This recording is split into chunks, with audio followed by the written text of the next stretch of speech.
Welcome back, guys. This is Arnaldo, aka Mad Dog, and this is The Real, episode 208. GG's the Mouthful Podcast.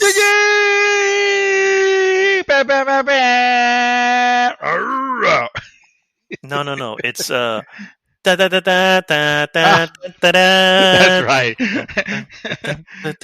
No. It is. Oh God, fucking Barrett, man. It was on my say he's embarrassing. Oh, kill me now. Fucking kill me now. I did really it. Bad. I had to do it before really Chaos bad. was here, because he won't let me. A Barrett scene. Oh wow. That voice channeling his inner Barrett is Mr. David Santos, aka Dream Sister. What is up, sir? I have the Barrett inside. No, wait. That's not true. I am channeling Barrett.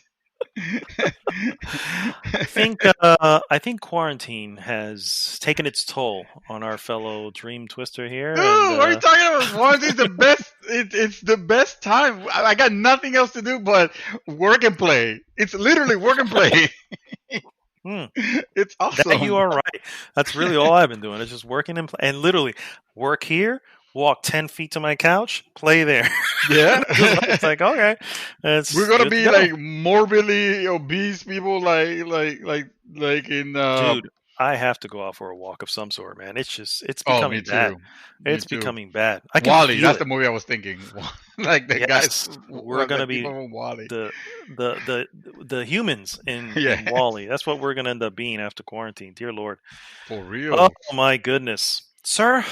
I gotta ask you a question. This is a serious question here. Yes, sir. Because you didn't introduce yourself though. I did. I introduced it. At the very beginning. The first one. Oh, that's right. That's right. And then there's Chaos, which he's not here, but he'll be here. Yes, he will be. Stay tuned for a Chaos drop. And I'm going to probably ask him this as well later on when he gets in the show. And that is, sir, in this time of quarantine, what has become your comfort food? I'm gonna start with mine because obviously, you might need to. You here because you have no clue. I was gonna ask you this. So, well, it's not gonna be elaborated. I'll tell you that. Nestle Crunch. No, I wish actually. It's out everywhere. Every place is out of Nestle Crunch. Are they really? Wow. No, I don't know. For me, man, it's always a good stew, man. Like yesterday was kind of. I saw the ones that you have been doing. I was kind of cool yesterday, and I was just like, you know what? This is a perfect day for a stew, for something nice, warm, and I make mine spicy because it was a curry stew that I made, and I make mine spicy. Oh, dude, I love your curry, your curry stew that you make. I think I had it the one time, or was that what I had, or did I have? Oh no, I think you had the tikka masala, which is not a stew. Oh no, that's another one. Yeah. Oh, I don't know if I don't know. It's possible at some point. I'm sure you did. Yeah, I eat your food. Yeah, but yeah, definitely. I think for me, that's become my comfort. Because it's like during times like that. Because I got to tell you, I don't know about you, man, but it's getting a little stressful being indoors all the time, and it's like, I'm looking for stuff to fill in the time, just to, outside of gaming, it's just like, I think I need a little bit a comfort. And so, a stew yesterday I made because I was like, no, that is legit. No, I got none of that actually. I mean, my wife, she's an awesome cook. She knows how to make different things. She is absolutely the things that she would love to make, like, because I don't eat them, she feels a little restrained on that. But no, I mean, honestly, I have kept it to the grill. I've been grilling stuff in general because I mean, what else am I gonna do? It's easy, it's fun, it's me. So hey, easy fun me. There you go. Grilling meats. I love Grilling it. meat, whether it's pork chops or hot dog, it doesn't matter. Or Yeah, a it's. grilled hot dog is heaven Oh when yeah, it's nice and that's hot that. outside with a burger Yeah, and a that's beer. the Oh, way. Yeah, that's the way. So it's not anything particularly special. It's just more of, oh, let's just use the grill. It's easy, and you have a it's great. gas or you have a charcoal? I Gas, right? have gas. Yeah, Mm. yeah. I Have would gas. use my grill more often if it was gas. Mine's is charcoal, so there's a lot of work before and after Oh, to true. you know what I mean. So it's yeah, I can put the charcoal in and get it all going. You got to get it hot, Yeah. and then once it's done, you got to let it cool off so you can empty it out. And what I do is the what is it? The iron grates. The iron grates. I have to scratch them out. I throw a little oil on them, heat them up for a little bit, and then Ah. put them wrap them in like this garbage bag and put it into the garage so that they keep the oil on it so it don't get rusty. So Oh, it's a gotcha. Yeah. process. Yeah, it's like, oh god, it's like, I know. oh Do. man, I'm gonna grill. I have a grease trap that I am dreading going in and checking because again I've been grilling a lot and I don't want to I don't want to look. I know it's there. I know what's in there. I don't want Yeah, to look. I don't want to take a look. at some point I'm gonna have to take care of that, and that's gonna be a messy. All right. Second question before we move into the show. Uh-huh. What what is the place you want to go back to? The first place you want to go to when quarantine's finally lifted? When quarantine is finally lifted, the first shit, I haven't even given a thought to that. Okay, you're gonna have to start on this one too, because I Uh, haven't given it a thought. To me, I lived a quarantine life even when there was no frigging pandemic. So I'm for a homebody. So for me, it's going to be most likely Jinya, which is this little ramen bar in downtown oh shit. Orlando. It's just I love this little place. Been there a bunch of times, a lot of times actually. Oh It's yes. expensive. I mean, I don't know the place you're talking about, but I do know now which place I want to go. Oh, okay, yeah. So that's where I want to go. I cannot wait What is it called again? to Jinya, Jinya. Okay, I want to have to Yeah. check it out. I want to check it out because I know that I owe a couple of outings for Miss Santos, but one of the places that I would definitely want to go back is to Taco China. I just love me some tacos from Taco China. Nice. They are they're awesome. They That are. place is awesome, and I mean to be fair, they are they are open right now. Well, maybe not right now as the time of of recording, but they have been opening. I think they have almost like a food truck, kind of situation going on. I mean, it's Because you possible can't they go open. into the restaurant, you can go Correct. in, but But it's that possible they may be open now because when they were open regularly, they were open to 3 o'clock in the morning. yeah. So Oh yeah, true. Yeah, it's possible. It's possible and that area is much more populated downtown Orlando, so easy to get yeah, people to come out and just grab food and go back home. yeah, Yeah, yeah, that's a good choice, sir. That is a good yeah. choice. I Taco like it. China need to go. All right, so Nice. that's question number two. You have another one? Are you done questioning the interview? Did I pass? No, yeah, sure. I mean, if you want to make it a competition, yeah. No. It's just one of the things where I'm like, I feel like sometimes talking about those type of things kind of help when we're in. You know what I mean? I mean, True. quarantine's quarantine, and I'm sure there are people who are kind of used to quarantine. But even those who are kind of I was like, my sister posted something that was just hilarious, and I'm like, I have to agree. Like, there was a time that I thought I was just a homebody, and I still think I am. But damn it, I used to go out every so often. I Yeah, kind of miss going out here, So I know. yeah, I yeah. know. So I just want to, lighten the mood a little bit, think a little bit of the future, and look forward to end of quarantine here. But thank you guys for tuning in. If this is your first time listening to the show, please go to goodgame.rocks, join the conversation there, and of course, please like, subscribe, and share the podcast with everyone. Like, seriously, go to our YouTube channel and subscribe, even if you don't have any intention of ever visiting back. We just need to get at least 100 subscribers so that we can have our name. And we're actually not well, no, you're fine. We're actually not that far off, believe it or not, but that's okay. That's okay. What we normally do, guys, first is we go into what we have been up to, move on into some various news items, and then finish with our hot topic of the week.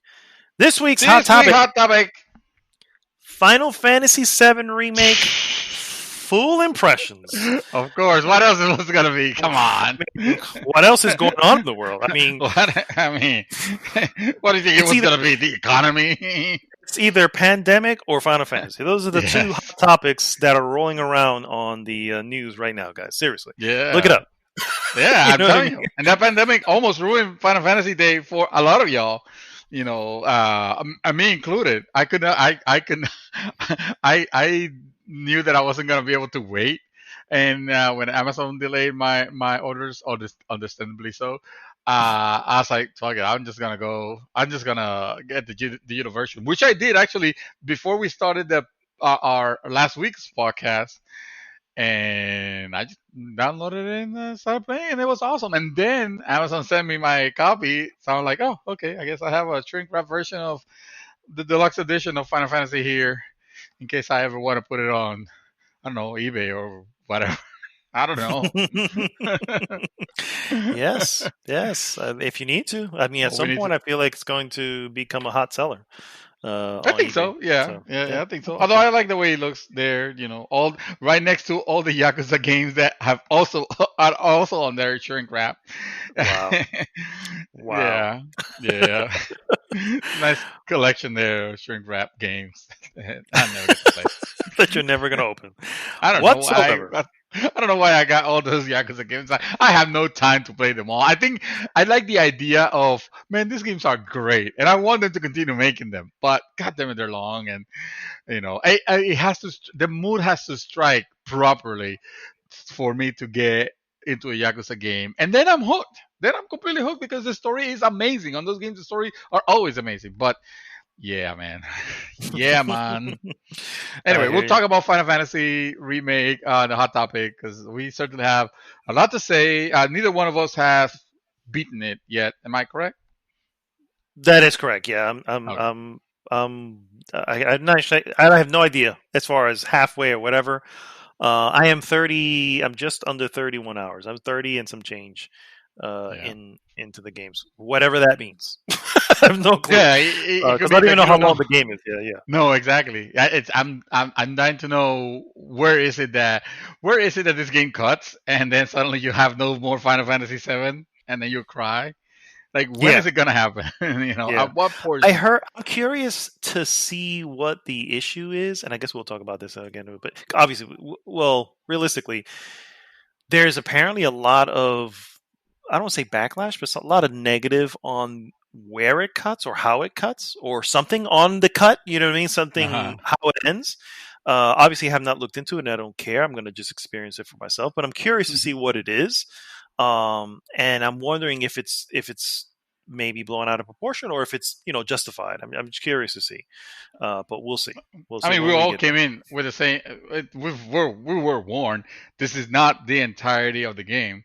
It's just as long as he seems like, I don't know. I feel like. Well, what are we talking about? We're going to leave it. Let me finish this thought and we'll jump in there. I was just going to say real quick. I feel like so far they have done a pretty good job of keeping it contained, but then again, it's gonna have to depend on how they close it. Okay, and absolutely, and see. Absolutely. All right, guys. Well, let's start the show with what we have been up to. I feel like we just got off of that subject, but let's not talk about that particular thing. Anything else, Mr. Santos, that you may have been up to in this last week? Nothing. No. Oh, Just hey, back to you, Charles. No, go ahead. I'm trying to think because I must have actually seen something, but yeah, there was a movie. I just God. You forgot Oh, it already? okay. I forgot it. I forgot the name of the movie. Guys, I've only been playing Final Fantasy. Actually, that's not true. Before that, I I was you guys know that I started playing Persona 5 Mhm. Royale. Oh, Royal! Damn it! I knew that I was gonna mess it up. And I was having a very good time, enough to where I was thinking like, maybe I should have waited for you know my actual uh, physical version of Final Final Fantasy. Fantasy. I have no. I seem to have no hurry in wanting to experience it. I'm fine, Of course, then Final Fantasy was like, "Oh yeah, okay, I got you, fam. Don't worry." Is that so? So Is you that really so? think you can go without playing Final Fantasy? Is that what you're Dude, saying? Is I that what was you're? well. Here's the thing. I know that I was getting into something that was going to be special. But I was still, even though I saw, from everything that I've seen, the game looked fantastic. It definitely looked like it was going to ignite, ignite something. But I I was a little skeptical because this is the new Square. This is not SquareSoft. This is Square Enix. And with Square Enix, so far, I have gotten my hopes up many, many times just to have my hopes dash with disappointment when I end up, I'm playing what they release. And it's not to say that the games that they have been releasing are particularly bad, with the exception of, well, I wouldn't say Final Fantasy 13 was a bad game, but it was a fucking terrible story. When you think of these are these are the people that have created magical and special and amazing stories like the ones in Final Fantasy 9. Notice I didn't say 7, but 7 is one of them too. Don't worry. Final Fantasy 6 also is one of them, but Final Fantasy 9, uh, I I've always wanted to have that again. And they released 10, and yeah, 10 was good, but it was alright. But it was definitely not on the mark of 7 or 9 or 6. 11 came out. It was an MMO, so who cares? 12 was it. Like you could tell that it was going somewhere, but it was very different, but still cool. I still need to finish that game at some point. Um, 13 was hot garbage. As it was, dude, the story of that game, God. And you know what's funny?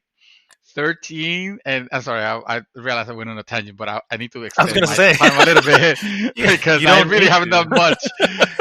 I fucking hate Final Fantasy 13 story, but I Mhm. really enjoy 13 too. And it makes no sense because I You're right. think what I, I'm glad you realize it makes no yeah, it sense. makes no sense. Honestly, it makes no sense because it's not like it gets. First of all, it's not like it's really a continuation of Final Fantasy 13. Not super directly, you know, because now it involves time travel. But I guess I like the implementation of the time travel, and I freaking love that soundtrack of that, of that game. And the story was not hot garbage. I'm not gonna say it was great, but it was not hot garbage. It was actually kind of like peppy and funny and fun until the end when it got dark suddenly. I was like, oh shit, and it kind of leaves you wanting more for, prepare yourself for Final Fantasy 13 3, which ended up being uh, lightning Final Fan, of Final Fantasy 13 story or whatever the hell was that name, was that game called, which was again, okay, this is Lightning. Who cares about Lightning as a character? It's the worst character they've ever made. This is garbage, again. And then 14, and then 15. It was a great idea. And I still think I really like the character, the banter of those characters as you were doing these things, and the idea of camaraderie came strongly on that game. but the game was a little bit boring, so it So didn't I heard. super worked out. Yeah, at the end, like I couldn't finish. Like, I've been saying I'm gonna go back, but I'm really not gonna go back. But you could see even in those games, you could see cool ideas. Even in 13, because the 13 battle system was pretty good. You can see ideas and stuff that are going to be borrowed from the Final Fantasy VII Remake is going to borrow from, which is amazing to think. Uh, but of course, expected because this Final Fantasy is not going to be. It can't be just a carbon copy of the original Final Fantasy in the sense of having the same turn-based fighting system. Even though it does have a turn-based system, and I'm glad that it does, because I was one of the ones that I thought that like I didn't like the idea of not having that, and I was very concerned with the action element that they seem to have been shoehorning into it. Except that it ended up working, and the fighting on Final on remake. I'm just gonna call it remake. Uh, the, the fighting on it is actually very fun. It's actually legitimately fun. So I'm glad that worked out. But yeah, that has pretty much been my week. And then there is a movie that I watched. I promise before the end of the thing, I wanna remember it. But don't get your hopes up. It's really nothing special. I was kind of disappointed, by it a little bit because I didn't think it was super great. But I want to hand it to you because you're probably gonna talk more Final Fantasy. The no. I mean, yes. Again, playing Final Fantasy. Yep, still into that. Haven't really Yep. played anything else, but I did watch a few movies here. So I'll start with this movie called Summer of '84. Summer of um, '84. Oh. yeah, Summer of '84, and basically what first off, it is an indie film, so it's not, Mm. there's, it has that indie feel to it, but at the same time it's actually not bad, but it's not great. And I think where it falls, so what the plot essentially is there's this young kid. And when I say young, I want to say he's probably 16, 17 years old. It's not like the Stranger Things kids or the It kids or anything like that. Uh, They're teenagers. But there's a serial killer who's on the loose, uh-huh. and he suspects that it's his neighbor, not too far from his house, within the same block. And he suspects it's the neighbor. The problem is that the neighbor is also a cop. So Hmm. this obviously takes place within the summer of 1984. So everything 80s is all involved here. You got people playing.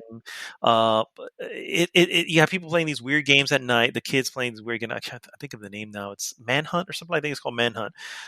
Basically, you have a group of people. Half of you go hide. The other one have flashlight. They come try to find you. Essentially, right? And it's at Uh, nighttime and all that. So this is the type of game you would play in a sleepy neighborhood with obviously homes and stuff like that. This is not something you would play in the urban cities. You'd probably get yeah, shot with some shit like that. But anyway, he gets his group of friends to kind of buy into, oh, maybe he is. um the movie is actually I'm not sure. Like, there are parts of it that feel like a Stranger Things, and without the spiritual, or not spiritual, sci-fi element, right? There's no sci-fi element in this, but that uh, feel of being in the '80s, and with the music and the silly dressing and the way their hair yeah. are, all that. It's funny. It's gotten to the point where it feels maybe we've gotten a little oversaturated with that. But this movie I can see really, it. Yeah. really feels like it knows where it comes from. The problem is that it doesn't. It feels like multiple tones. Like it's humorous at some point. It feels like Monster Squad slash Goonies at another point. But Uh, then there's a point where it goes off the deep end, and I'm like, holy shit! And it's just like I didn't see it coming. and it didn't. And no point did the movie feel like it was going to include something so dramatic. It's Mm. not graphic in nature. Obviously, it's not a horror film like that. It's more of a Uh-huh. suspense film. But what happens is, like something serious. It's like one of those like, whoa, I was like Uh, unexpected, like whoa. Correct. Yeah, yeah, yeah. And so it's like it really takes a turn for the dark towards the end. Oh And shit! it really doesn't come back from it either, which is like I said, it's like it just felt like it was two different types of movies. You know what I mean? Really? Um, yeah, it feels like it was like, man, it's not like, oh god, trying to think of another movie who kind of goes to that, but then nothing comes to mind. I mean, generally, if a movie's already Get Out? feeling like it's going to be a dark film, uh Maybe yeah, not. but even then it never lost its appeal. It was suspenseful and it remained suspenseful, but it never got graphic to the point of whoa, you know what I mean? um and again, not that this gets to that point either, but what I'm trying to say is it never, oof, hard to explain, really really hard to explain, but Yeah.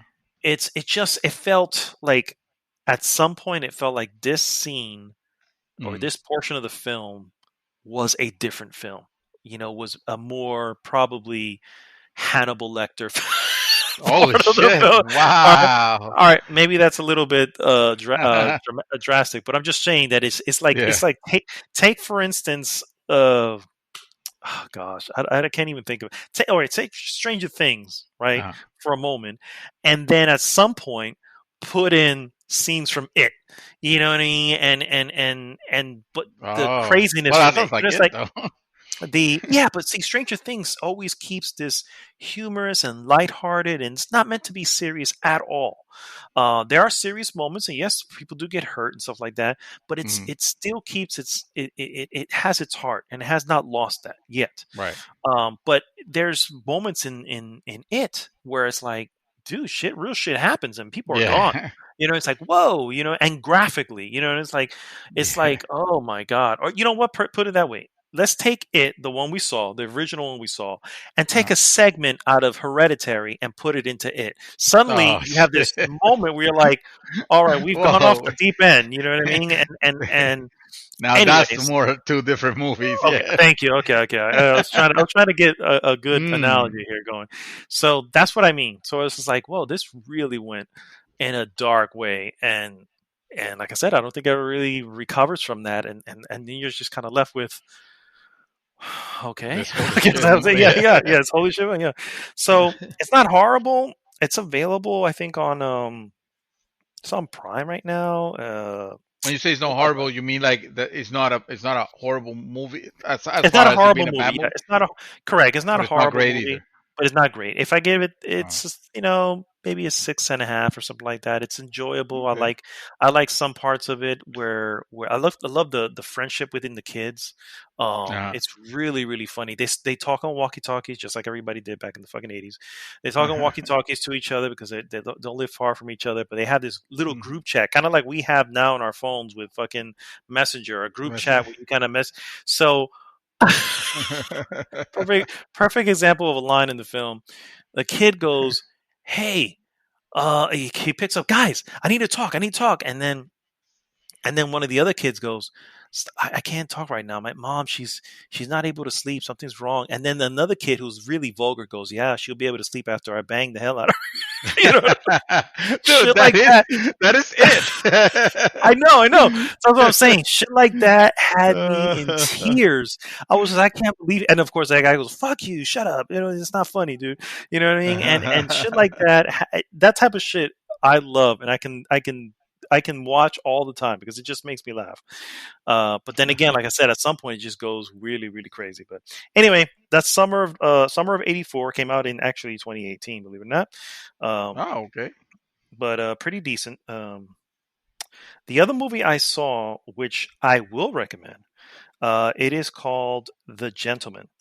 And it Mm, came out, I want to say it came out last year, I believe. Let me see. Yeah, 2019. okay. Stars Matthew McConaughey, Charlie Hunnam, Jeremy Strong, and let's see, Colin Farrell. Hugh Grant. It is a. I don't know if you've ever heard of this movie, Lock, Stock, and Two Smoking Barrels.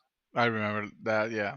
Okay, so that is a Guy Ritchie film. Guy Ritchie is I don't want to say he specializes in this because he has done other movies, but he tends to do a lot of Cockney, real British, like gangstery type movies, which are Hmm. very different. They look and feel very different than your normal gang, like from your Scorsese gangster movies. You know, they look and feel very Yeah. different. This one here has almost like a Tarantino esque feel to it, Uh-huh. which is really really cool.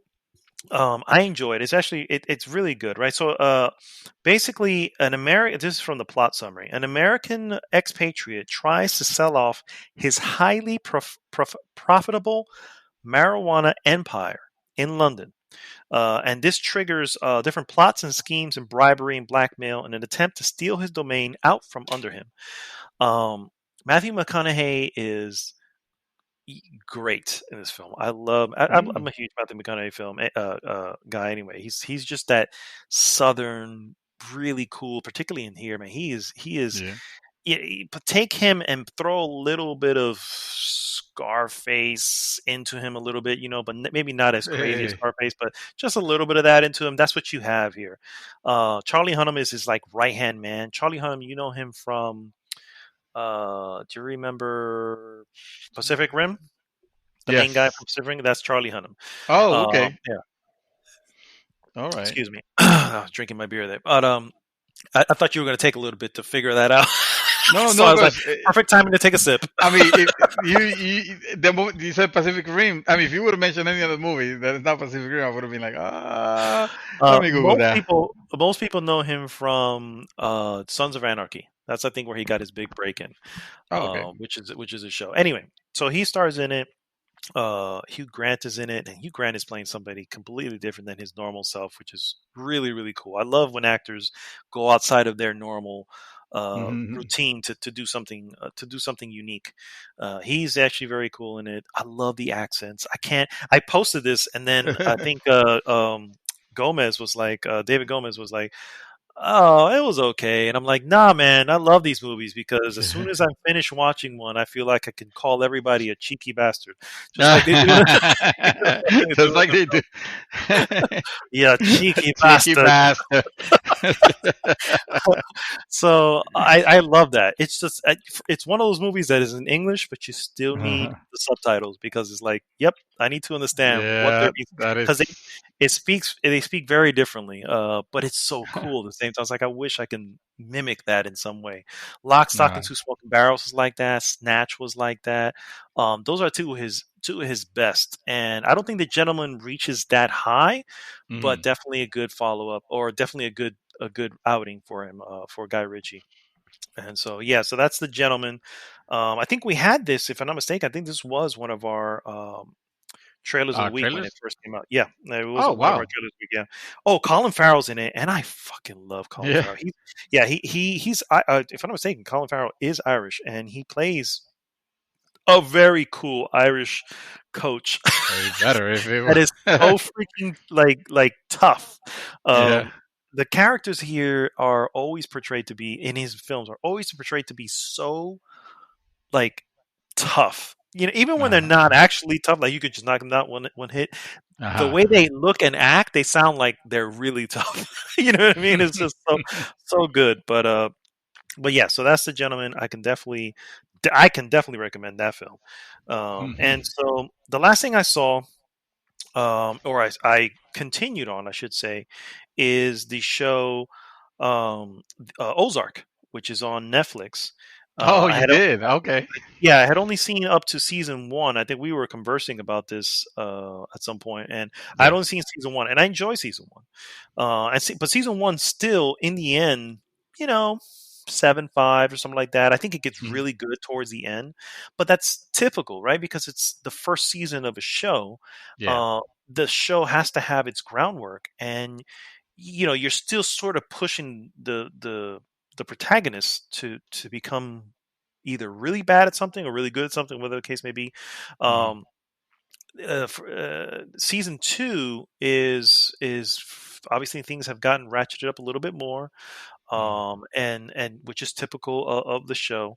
It's still kind of moving along at similar pace to season one, so I'm actually, but I'm hooked. Like I really want to get back into it and just keep watching because first of all, Jason Bateman, I think, is such a great actor. It's one of my favorite. I forget how good he is Yeah. when he does his roles, and everything comes out of him like it's just like he's really there and natural about Mm. it. I think you saw did you see the first one or a part of the first one or no? I started watching it actually. Well, I shouldn't say. I watched the first episode, First episode. and I was very intrigued actually. Don't get me wrong, because I don't know if you guys know, but I'm a huge Breaking Bad fan. I love that series. You introduced me to it, and I saw it, and I was like, I was super hooked. That was a series that it would go into some you know strongish things and some subject matters, and you still hooked because you want to know, like you want to you're rooting for this person, but you hate the fact that it's involved in this shit, but at the same time you understand, so you're constantly conflicted, but in a good way. Nothing gets confusing or anything like that. And I heard that Ozark was very close to it, and I gotta say, by that first episode that you watch, you're like, okay, it does a good job of setting the tone enough to where you want to watch more. Hmm. So it is something that I intend to continue watching. I don't binge, honestly. I mean, I very rarely binge watch anything. So I was thinking of just maybe one a day because I feel like that's all I can take. Especially when the series are like super strong like that. But but of course, Final Fantasy VII happened and it ruined my life. So yes, in the midst of But I Final heard it's Fantasy good. VII. Yeah. I heard Ozark. No, one thing I want to say about Ozark is I heard that I don't know if does this have does this end it or is it still in production for another season? It's still in production. Oh, It just aired okay, season three very recently, okay, which was what made me go, fuck, I haven't watched season two. I need to go back and watch it. yeah, And then I started hearing how good season three is. I'm like, hmm, frack, I really need to get into season two because I need to get yeah, there. And so far, like I said, I'm enjoying the heck out of it. It does have that similar feel in the sense that you are, rooting for the protagonist, but at the same time, you realize the protagonist really, in the end, is not a good guy. no, Um, same thing as Breaking Bad, where it's like, yeah, he's a meth he's making meth to be sold for, money on the street, and that meth kills. Meth hmm, kills, ruins families, and all this stuff. But at the same time, you have this weird thing where you're like, well, I know why he's doing it. He's dying, yeah, and he needs to leave some sort of thing for his wife and kids. His yeah, wife who has a little kid now, and his son who is a special needs. You know what I mean? It's like yeah, obviously that's expensive, and if he's the sole breadwinner, but yeah, that's a problem. Yeah, so it makes sense. And of course, the yeah. show itself goes up with its roller coasters as to, at some points fine, but it goes through its normal roller coasters. Here it's very similar again. It's, he is uh, he basically is an accountant Launders money. who launders Yeah. money for the Mexican cartel, and he is extremely good at it, which is why. And he apparently it likes doing it. Obviously, it funds everything that he needs to get done. And he's got a kid, and he has his kids. He's got his daughter and his son and his wife, and That's uh, another thing that has me trepidating cautiously with this series is the fact that uh, I kind of have a big not phobia, but well, I can't call it respect, but this shit really scares me. It's like things that have to do with like Mexican mafia, dude. That shit gives me nightmares, and I have had nightmares actually, and it's some scary shit, the stuff that you see, and this series it has no qualms about opening like strong like that. mhm. So yeah, yeah. And But yeah, it has I to am set intrigued. I it do has need to set to. yeah, it has to set the stakes, right? You have to kind of Yeah. know um what's involved and why he has to go to the Ozarks, this Hmm. ass end of the country, as some may call it, which is in Missouri, and there's not a lot Wow. going out there. You know what I mean? You just Uh, insulted all our Missouri listeners. the I'm That is sorry, his Missouri opinion. listeners. I'm not trying to say.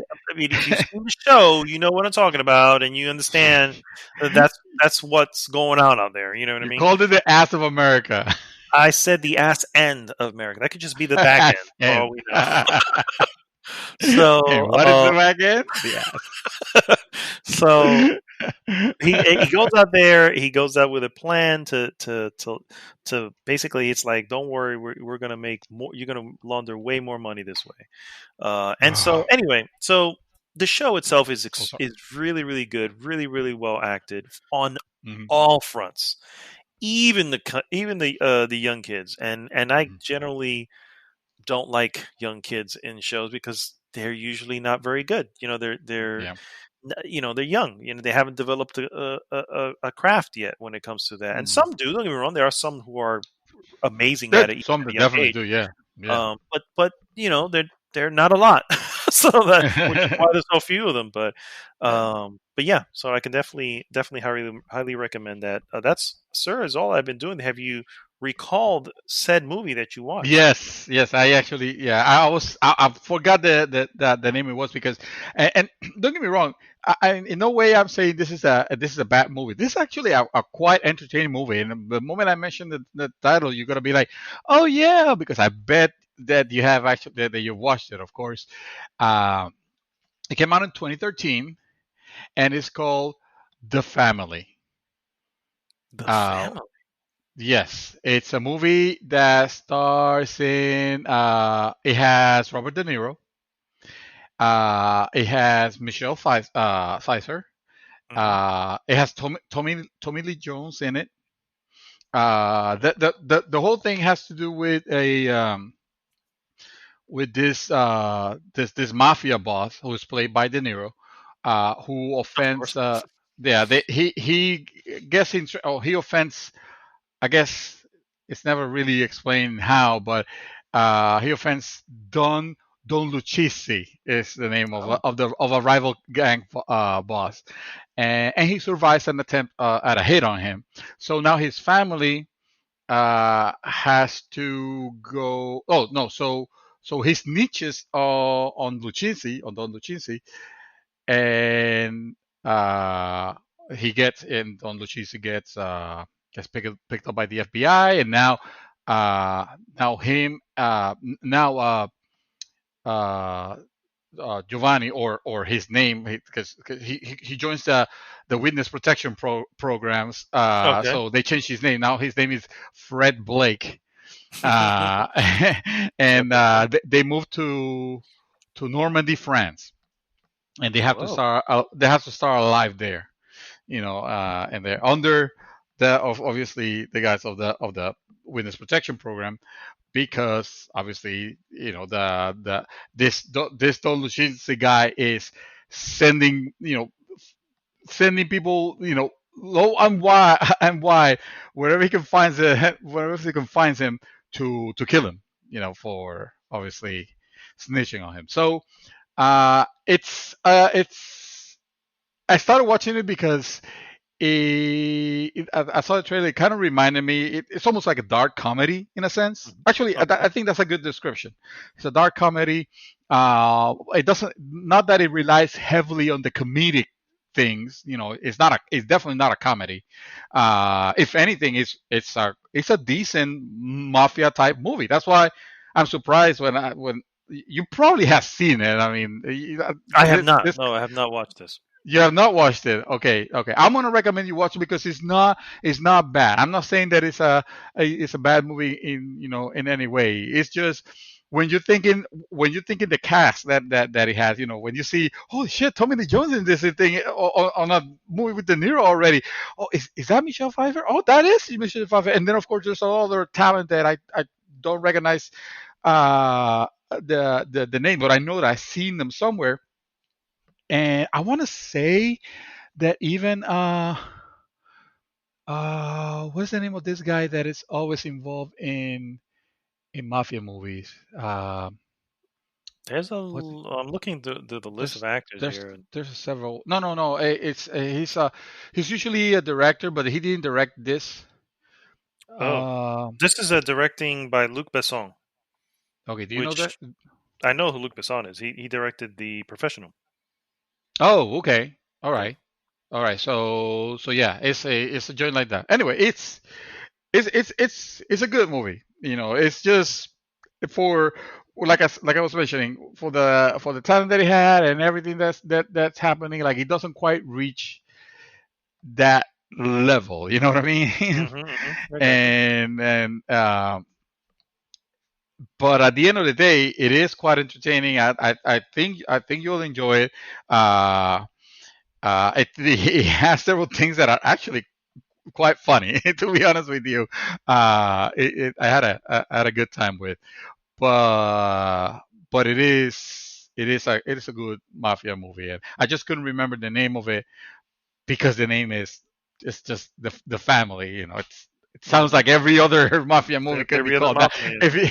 Yeah, I bet you had to actually put 2013 so that it'll give you the actual Oh, one instead the of. no, I had because everything came out the family, and then it always had something else. I'm like, okay, and I'm scrolling, and it's not coming up. So I just hit enter on the family, and then let me see what it has, and then that was the first one that popped up.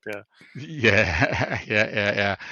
Yeah, it's really good. Okay. I would recommend you see it. Yeah, but other than that, between that and Final Fantasy, that has been my week. Oh, me too. That's all that we have been doing.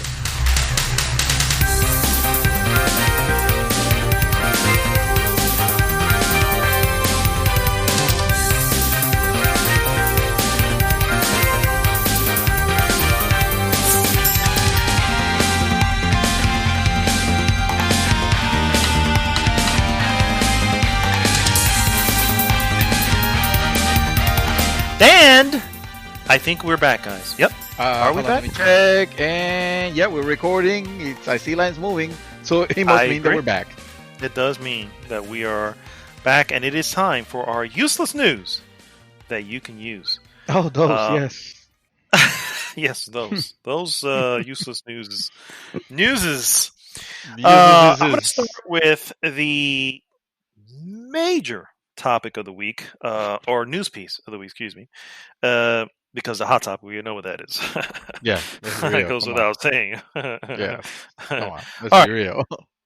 video game journalist Jason Schreier is leaving Kotaku after 8 years. What? Yep.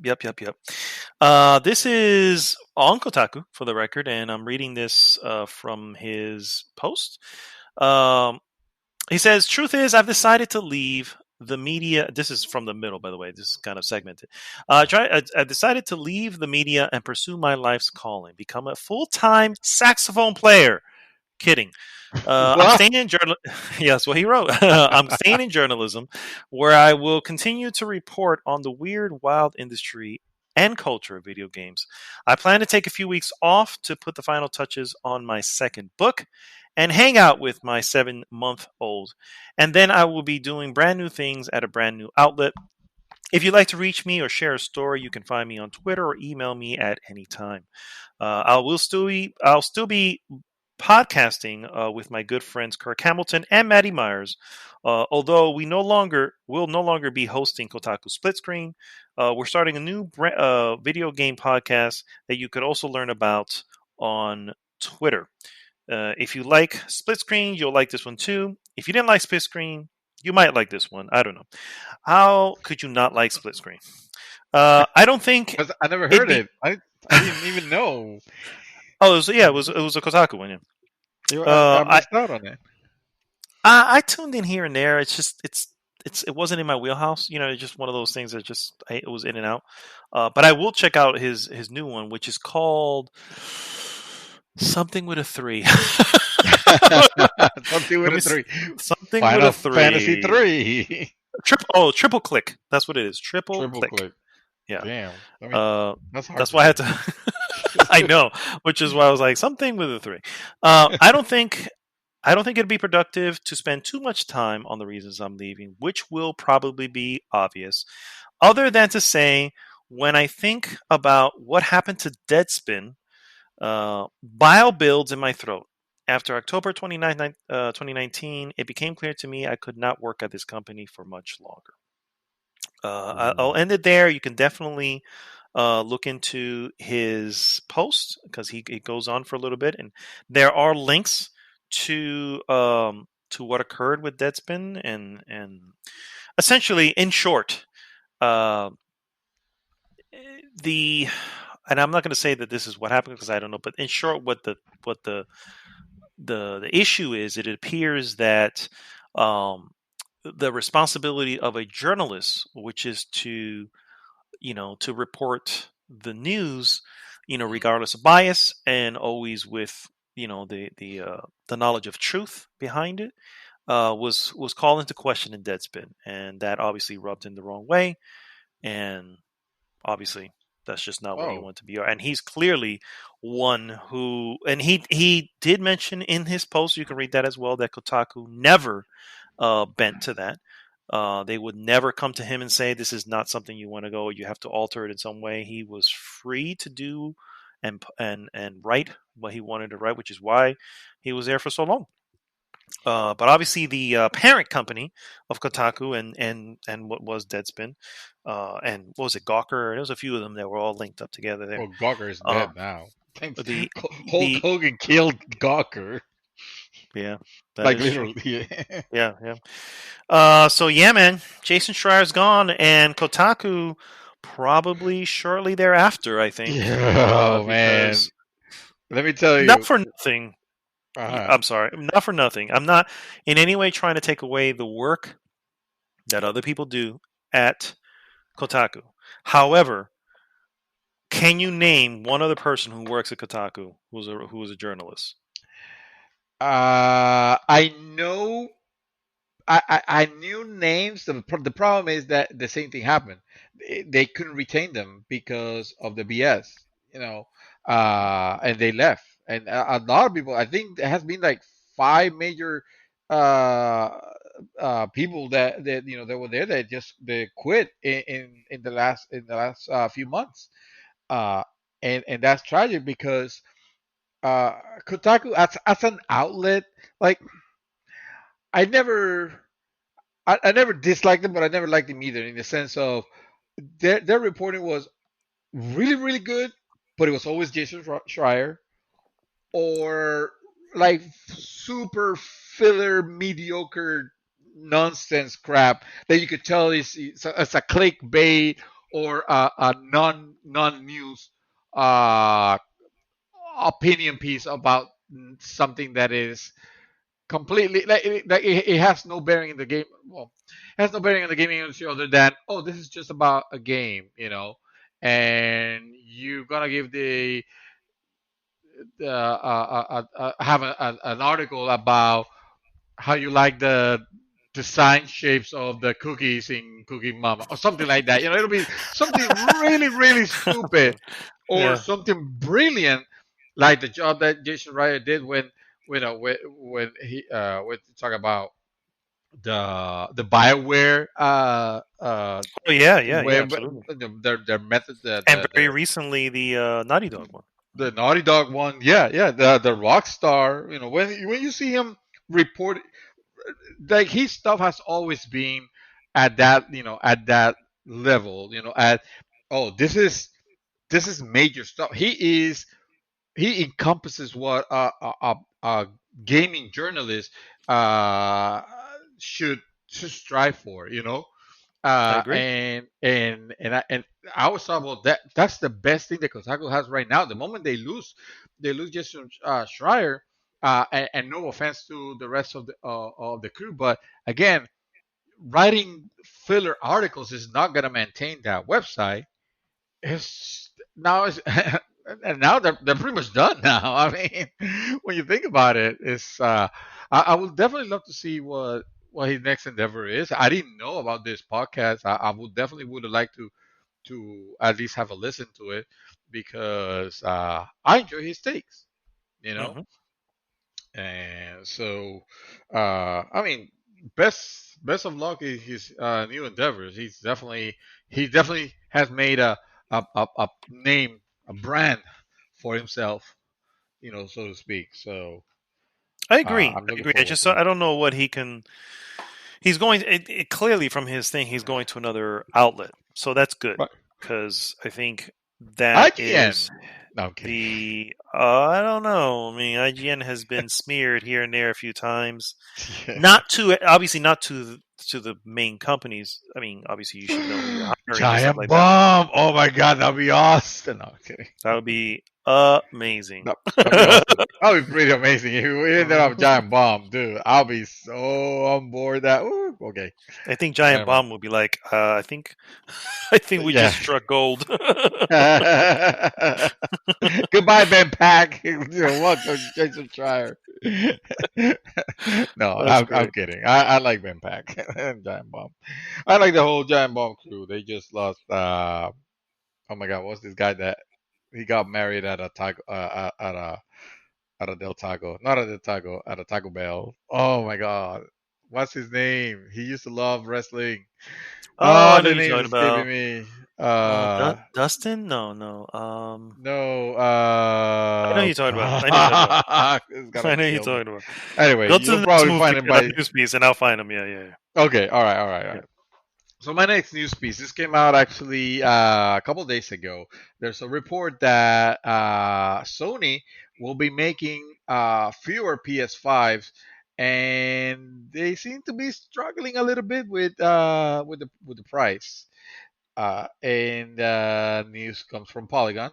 It says the company plans 5 to 6 million units, sold 7.5 million PS4 on its first 6 months.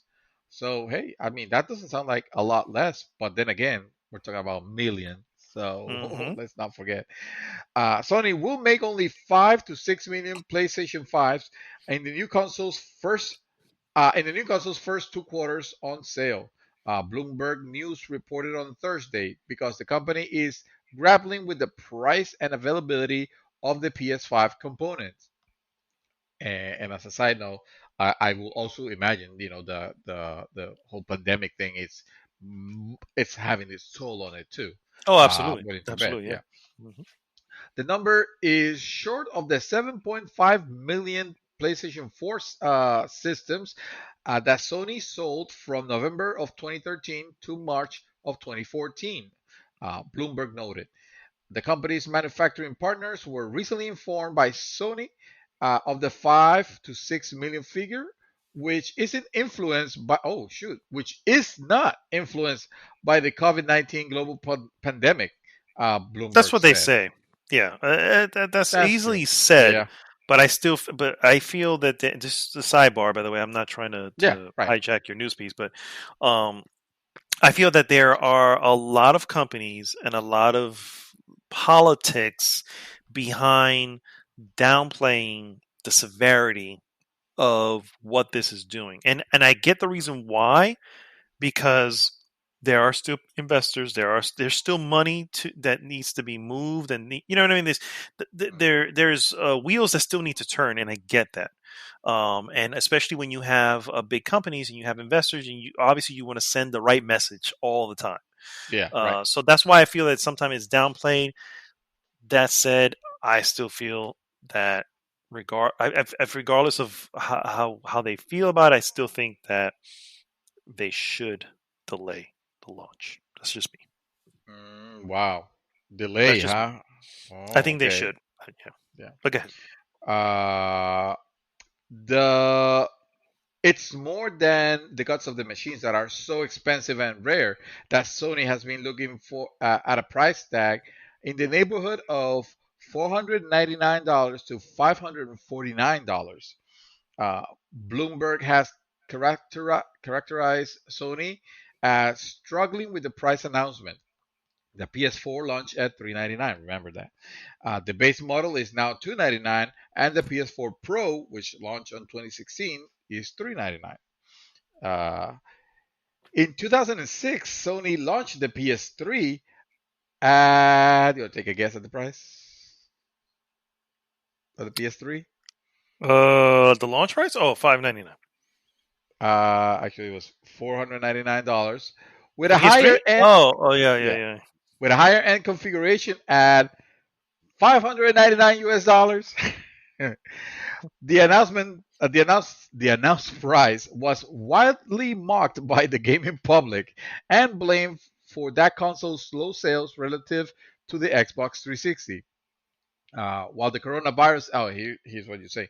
While the coronavirus outbreak is so far only affecting Sony's promotional plans for the PS5, Bloomberg sources say that it could still affect the production orders. Sony's board of directors was supposed to approve the business plan for PS5 at a March meeting, but that hasn't happened as Japan, like most of the world, has been under stay-home orders to contain the virus spread. Sony has already announced that it reports of quarterly figures is scheduled for April 30, and it might be pushed back too. Anyway, ultimately, Bloomberg sources say Sony will delay the PS5 launch only if Microsoft does the same for its Xbox Series X console. Also expected to hit stores in the customary holiday period at the year's end. So you're Mark mentioning my that words. Sony's saying, Both. huh? I was gonna say, mark my words. Both will do it. It just I think only Microsoft is it. Microsoft is a little hard-headed with these decisions. I feel like I mean, who knows how this is gonna pan out? I mean, evidently we're fine now and places are reopening, right? Or no, no, no, so no, are no, we no. being led to believe? A Obviously, that's plan not has. true. It's not true because a It's not plan has been true, laid. It's not true. It's not true. right? It's a plan has been laid to say, "Hey, this is how we're going to open. When we're Right, going to right. start this, we don't know, but when we do, this is the steps that we're going to take." You know what I mean? So that's And when we one. do, Xbox is gonna be like, okay, fam. Well, I got you the post-pandemic deal here where Xbox Series X is $699 US dollars, but that's okay because Sony's $899 US dollars. Back to you. The problem I have is the okay. So the reason I think it just it only makes sense, right? So right now, I don't think it can be considered a recession at the moment, Mm, but within the next few weeks, if it's not already, we're going to be considered in a recession. And if it gets worse and it takes longer, we can easily slip into a depression. You know what I mean? And when you get to that point, there's no money. And yeah. releasing regardless of the price, even a $400 console, uh, into a market where you have no one buying because they just, you know what I mean? Because you think about it, there's a lot of people who are on furlough, and that's great, Mm, but that's not it's not 100% either, right? Because if the business goes under, guess what? There's nothing to furlough back to. You know what I mean? It's like you're not going to go back. Yeah. The job is yours when things are over, but we don't know when that is. And if the business doesn't sustain, then there's nothing to go back to. So, and then you have well, others who are just laid off altogether, and there is nothing to go back to, or the business closed, and you historically, have to. though, it has been shown that the gaming industry in general, obviously there's going to be its peaks and valleys, but in general have been mostly recession proof, at least when the numbers come for the times, the time frame that we have been suffering a recession. It doesn't look like it has affected a lot the sales of consoles or games in general. I So disagree. I completely disagree because that's exactly why we had the PlayStation 3 and the 360 so much longer before the next console, PlayStation 4 and Xbox One came out. right, but that's Because a that was strategy, a right? Because he long was life. still That was selling. It was no, it was, yeah, you can look at it as a strategy, but you can also yeah. say, hey, we're ready to launch this, but guess what? we just hit a financial crisis in 2000.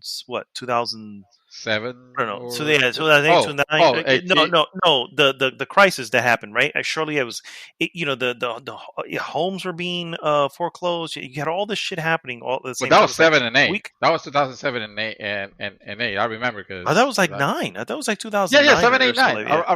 around But that yeah, time frame. Yeah. that's what I'm saying. But it took a while to get out of that. And if it took a while to get out of that, then you know what I'm saying. If you look at all the other cycles of consoles, they're Mm, about 5-6 years, right? That's the norm. true. But that one extended out further. And I honestly don't think that that was because, hey, we're making money on this. I really think that was, hey, this is not a time to launch. It's But not a time to launch. check the facts though. Check the details. I remember. I specifically remember almost taken as a joke the fact that, oh yeah, this is affecting that yes, the housing thing was the thing, the banking with a lot of companies that were bailing out and whatever, but the gaming industry for some reason it always kept strong and the stocks were there. And I remember because I remember reading the The articles about games. it. So I Yeah. remember that, but that was the games. The games were still going, which No, is I mean why nobody was the releasing a new games. console. That's true. Yeah, That's what I'm nobody. talking about. Yeah, the games were still selling, which is why it survived through that particular. But a console throwing a large piece of a huge computer device out there at that same time. Yeah, yeah, I yeah, don't. yeah. It's gonna sit on shelves because people are like, yeah, I can afford a game maybe at $60, maybe at 30 if it's on sale, but a Yeah. 400, and these are clearly expected to be much more than before. So we're looking at 500 plus into a market where you have people who are, maybe still without work, and or they have work but they're just kind of getting back on their feet because they have to pay back whatever they owe from all that.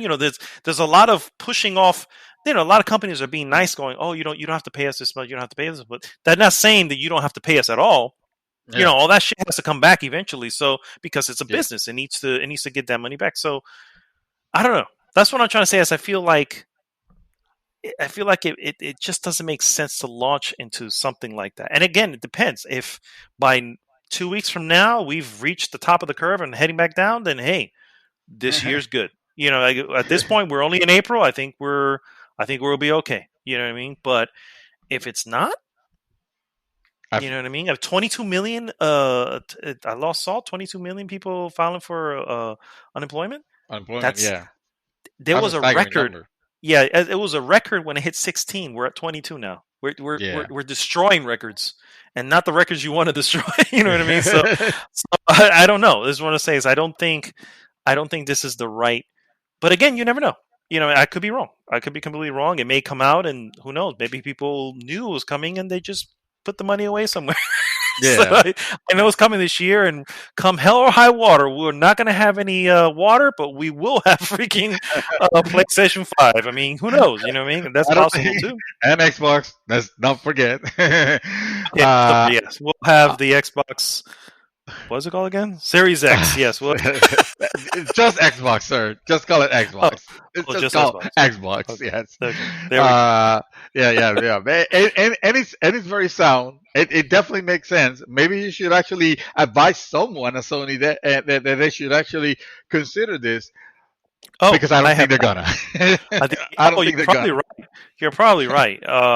And first off, I have no degree in business. I don't know how that shit works, markets and whatever. But I just know that Yeah, neither do I. the you need the money has to be there for people to spend. When things are doing good, it's because businesses are thriving, people are thriving, and money is being made on all fronts, and they're able to spend. But if you don't have spending power and you introduce an expensive piece of hardware into a market that has no one spending, you know what I mean? It just feels like Yeah. it's the wrong time. And who knows? Maybe they still do, and okay, especially if they have limited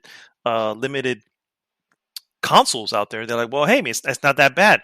We only have 5 million available, and hey, turns out we only We have only four have million 5 million. Yeah, they can people buy. They that can can buy buy. Yeah, so maybe that works out for them. You know what I mean? I Who think knows? that's what they're banking. At the end of the day, if you want to, if you, I mean, if you have the means and you have a and you have a and you want a PlayStation, you're gonna get another job and get it, right? Isn't that the whole thing? You get two jobs. That's You're gonna want it so much that you're gonna get another job. that was definitely what's I can't think of his name now, but it was his deal. That was his PlayStation Was man. What the fuck is his name? I don't remember his name. God, I'm was it? getting old. It's not Castle. That was not Castle Rice saying that, right? Kazurai. That was Yes, Kazurai. That was his it name. was Yeah, Castle Rice. Kazurai. It was Kazurai. Mm. Yeah, yeah, Whew, yeah. okay, all Oh right. man, that I'll guy. give you like, Love yeah, that guy. yeah. Uh, my next piece, guys. The original Crisis is coming Oh to modern crap! platforms. It is coming to Nintendo Switch, What? PlayStation 4, PC, and Xbox One in the form of a remaster. Details of the re-release, known as Crisis Remastered, how apt, leaked on Thursday via the game's official website, and were later confirmed by Crytek. Crisis So Remastered will, the official website leaked it in error. I guess, and then were confirmed by Crytek later, going, "Oh yeah, that was us, our Oh bad." my Yeah, bad. Yeah, it turns out we were not supposed to. We were waiting for E3. we were trying to schedule like schedule the post, and it did, and we hit enter, and it went out. What can we do? Uh, Crisis What are Remaster you will gonna do? bring new graphic features, high quality textures, and ray tracing to the original Ooh, game. I'm According excited to now, sir. according to details from the official site, a release date was not revealed. Excuse me. The original publisher EA does not appear to be involved with the re-release. That's a blessing. We've reached out to Crytek representatives for more details. This is, of course, from Polygon, and no information from them. So yeah, and I started seeing some. There's actually a trailer, Crisis Remastered trailer from Crytek that's out, and gotta say, looks kind of good. But it's actually some more of a teaser. I apologize. It's more of a teaser trailer, not really a trailer. So, what do you think, sir? Yeah, wow. Were you a fan of the Crisis? Well, here's the thing. I, I really liked what they were doing with that, with that game, with the original Crisis. The problem is that it required a monster of a machine to play on PC. And even me, being an enthusiast, I never felt like I was playing it the way that this meant to be played. For some reason, it was, but I really liked it. I especially like Crisis 2, where they kind of tone it back a little bit on the, oh, we must show the latest and greatest technology, you know, and because of that, they actually made it to where it could run in computers. Mhm. Uh, the original Crisis, on the other hand, the whole joke on PC for the longest time was, well, can it run Crisis? Oh, you made this PC, oh, you build it, you spend those money, but can it run Crisis? Because that game was super super super difficult, but it was because it had everything. It had the graphics, the engine. It had the they care a lot of the physics, and this was back before there was physics dedicated ships. Everything was being rendered or processed by the CPU, and therefore that's the reason why a lot of times the game will look beautifully, but you'll destroy something and suddenly your frame rate is to a crawl, to a slideshow, because it was just trying to do a lot. Now, all these years later, and we have machinery that will surely run this well enough, and they're already talking about ray tracing, and I'm thinking like, shit, ray tracing, that's gonna so this is gonna be the new era of, oh shit, can you machine run Crisis? Yeah, pretty much. Yeah.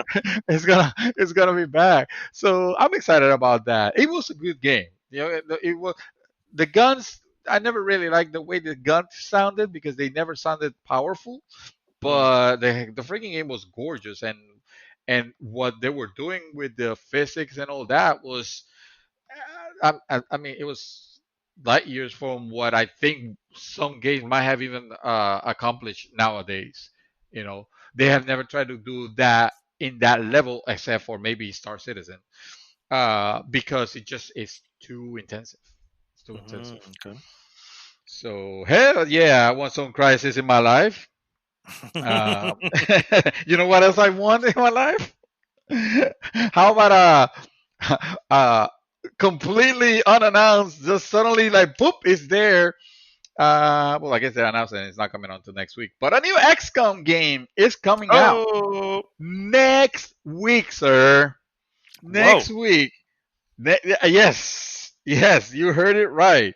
Uh, this was announced yesterday on Tuesday, and it was it's a game. It's coming on April 24. It's called XCOM Chimera Squad, and it was announced by 2K and developer Firaxis. It is set in a world where humans, aliens, and hybrids are, quote, working together to forge a civilization of cooperation and coexistence, end quote. But Mm. not everybody wants to shake hands with their former enemies, some of whom look like, well, anyway, this is Kotaku being flowery again. The Chimera Squad then is a group tasked with upholding the delicate interspecies alliance. It looks like a spruced up XCOM 2, but it sounds pretty different. For one, all of your for one, all 11 of your human aliens and hybrid agents have distinct personalities, a far cry from the XCOM series trademark blank slates that players love projecting heroic heights and lows into. Like when I named my sharpshooter Arnaldo, I think it was Firefox Martin or something like that. I don't remember. Nice. I don't remember what I called it. It was like all my friends were there. That's why whenever they would kill, I'll be like, nope, reload. Oh no! I told you Yeah, I the safe scummed the shit out of that. oh no! I remember I was like, Of the no. original I one. had my wife. Well, because you can't do it in part two, can you? No, The part two well, doesn't allow for it. yeah, it does It totally, does. Oh, okay, okay. totally. So no, but the first one, which I have part two, and I have yet to start it, and I'm a little scared, which is why I haven't started because I know it's I challenging. might I might not have given you the best impressions of it, The even though it's yes, a great game. I and you're have not to the only admit it. one for the record. Yeah, you're not the only Oh, one for the record. But my wife was my support, and man, her. I had my friend Josh. You died unfortunately pretty early on. oh. I had, but you were still like a rookie, so it was just like, well, I don't know. But I no, but don't my know. I don't know sometimes. No, but my wife, she was there from the beginning. This was literally, if I'm not mistaken, probably the last mission, and or one of the last missions, close to the end. Yeah. And she bought it, bro. She bought it, Oh no. and Sounds I remember you tragic. telling me, you're like, no, just get out and reload. I'm like, no, I said it from the beginning. I'm going to accept losses as they come, and Yeah. it was pretty That, devastating. I'm not gonna lie. the thing is, unless you're really hardcore on that game or you're playing on easy, that is the type of game where if you fuck up a little bit too much, you could lock yourself out. Your progress will stop. Yeah, yeah, you're not gonna be able to make it You're through, done. which was my problem. I couldn't finish Yeah. the game. I couldn't finish first XCOM because Oh, I didn't have the I strong can't. enough crew to get through, and I was literally at the very like it was the last level. Oh It was a god, long level. Yeah, it was a long level, but I didn't that's a have. I lot of had hours of playing. it is, but it is what it is. I can accept those. I just look at it as you know what in my playthrough, the aliens won. This is what it Well, comes you know down to. what? You know what? Yes. Well, your story is the canon story then, because Well, there you go. The Xbox Two takes place after that, and aliens won. You know, the Oh, aliens have won. XCOM 2. XCOM 2. XCOM You 2, said yeah, Xbox XCOM. 2. No, sorry, XCOM 2, XCOM 2. Yeah. Uh, the this one, the XCOM Chimera Squad, I guess it takes place between 1 and 2. I guess because the whole point is that your squad can consist of aliens actually, Mm, and which I think is pretty cool. I mean, it is. that is cool. It's basically it's really it's using the assets that they have and kind of like mixing it in a little bit. Also, this is a budget title, and right now it's just being announced for PC. Hmm. The it I tell you, the game right now up till May 1st is $10, and then it's gonna be $20 on May 1st and forward. We were talking about So the new one. yeah, the new one. Okay. Anyway, so those of you who are a fan and have played XCOM on PC and you want to grab this, you better do it now.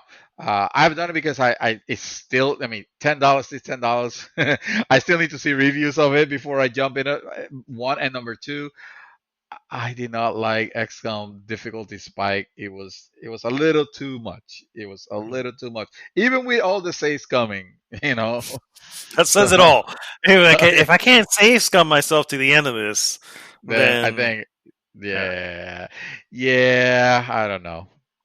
I don't know. Sometimes. My next piece, guys.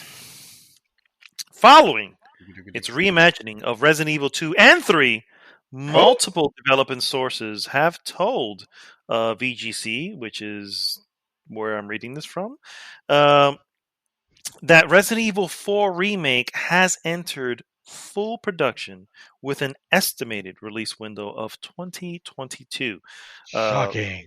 as you may know, Resident Evil 8 rumors have recent release, with 2021 being the release date of it. So it is clear that they said the next remake will be after Resident Evil 8, and this seems to be just in line with that. The development is being led by Osaka based M2, the studio, a new studio founded by former Platinum Games head Tatsuya Minami, which has been preparing for the project since 2018.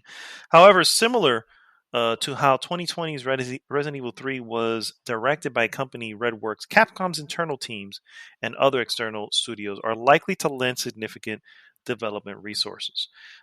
Resident Evil 4, sir, a game that was, I think we can agree, originally 2 generations before where we're at now, because it was released in the GameCube, which would be sort of PlayStation 2, Xbox ish, Yeah, somewhere yeah, around there. yeah. Um, so, question two questions. My first question is: first, is it too soon to redo Final Fantasy 4? Although technically, it's 2022 is when the release date. So, is I love the 2022 fact that too you soon? called it Final Fantasy 4. Thank you. That's what I meant to say. Oh, Resident okay. Evil 4. Is it too soon to You remake have to. Resident Evil 4? You have Final Fantasy in your head so bad. I have no idea what you're talking about. That is a vicious lie. Thank you. Oh, it was recorded, unless you viciously edit it. I probably will. And it will be completely off, too. Resident Evil 4. Yeah. Resident Uh, Evil. no, you know what? I don't think it's early because I'm not expecting it to be like next year or anything like that. I mean, goodness, they're already talking about Resident Evil 8, which it is kind of, well, I wouldn't necessarily say overdue, but it is due.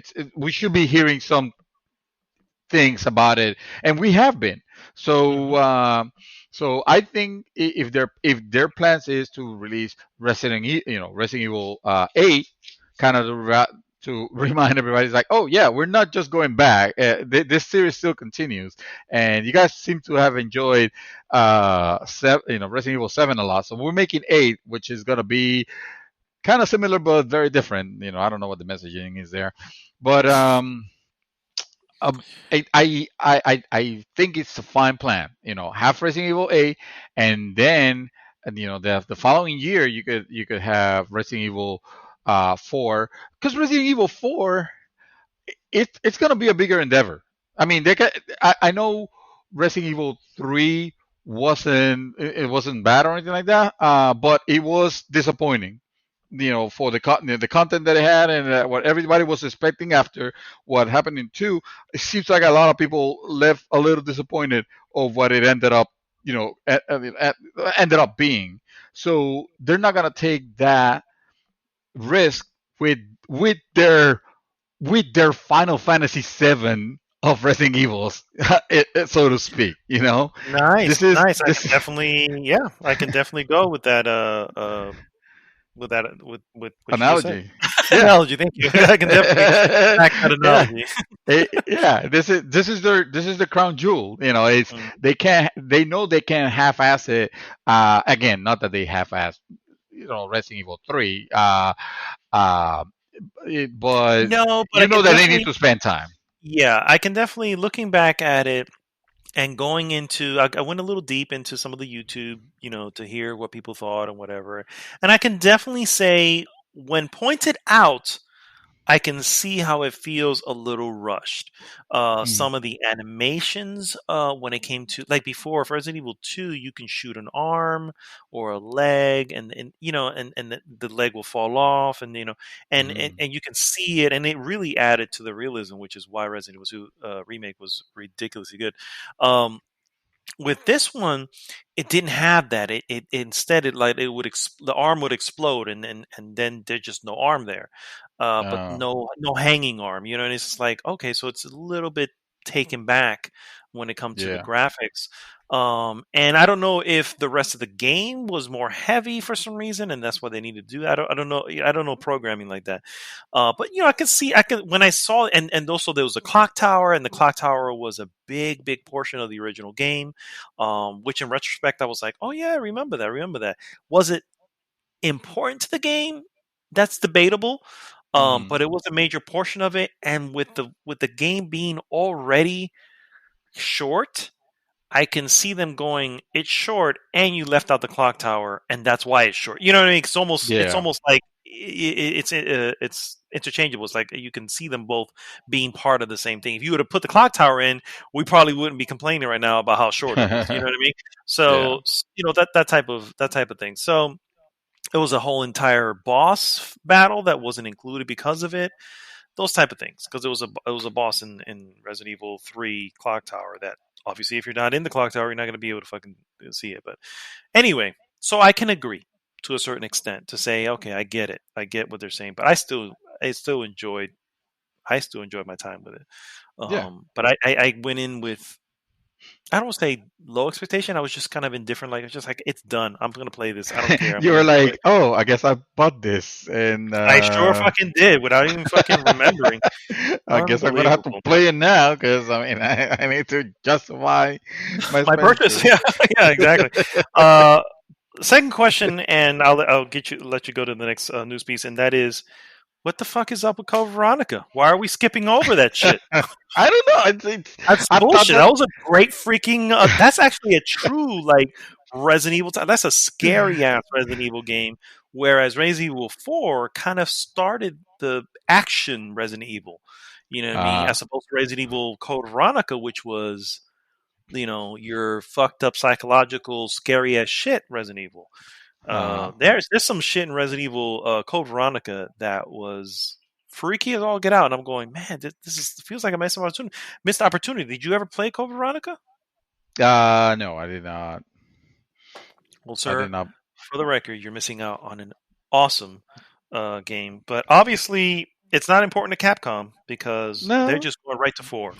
So maybe fuck those guys. if if oh shit, fuck this guy. If Resident Evil 4 is their Final Fantasy 7, I guess Code Veronica is their Dirge of Cerberus Final Fantasy 7. That's fucked up. No, I would go with.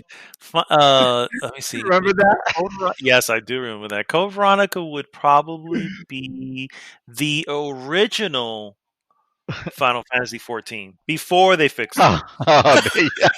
Oh, wow.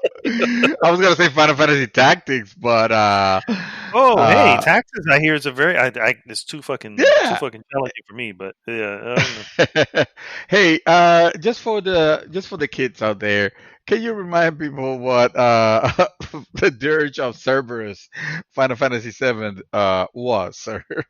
Dirge of Cerberus was the spin-off of Final Fantasy VII, which starred a certain character by the name of Vincent Valentine, a favorite of our very own Chaos Reaper. And it was, I think, a third-person shooter.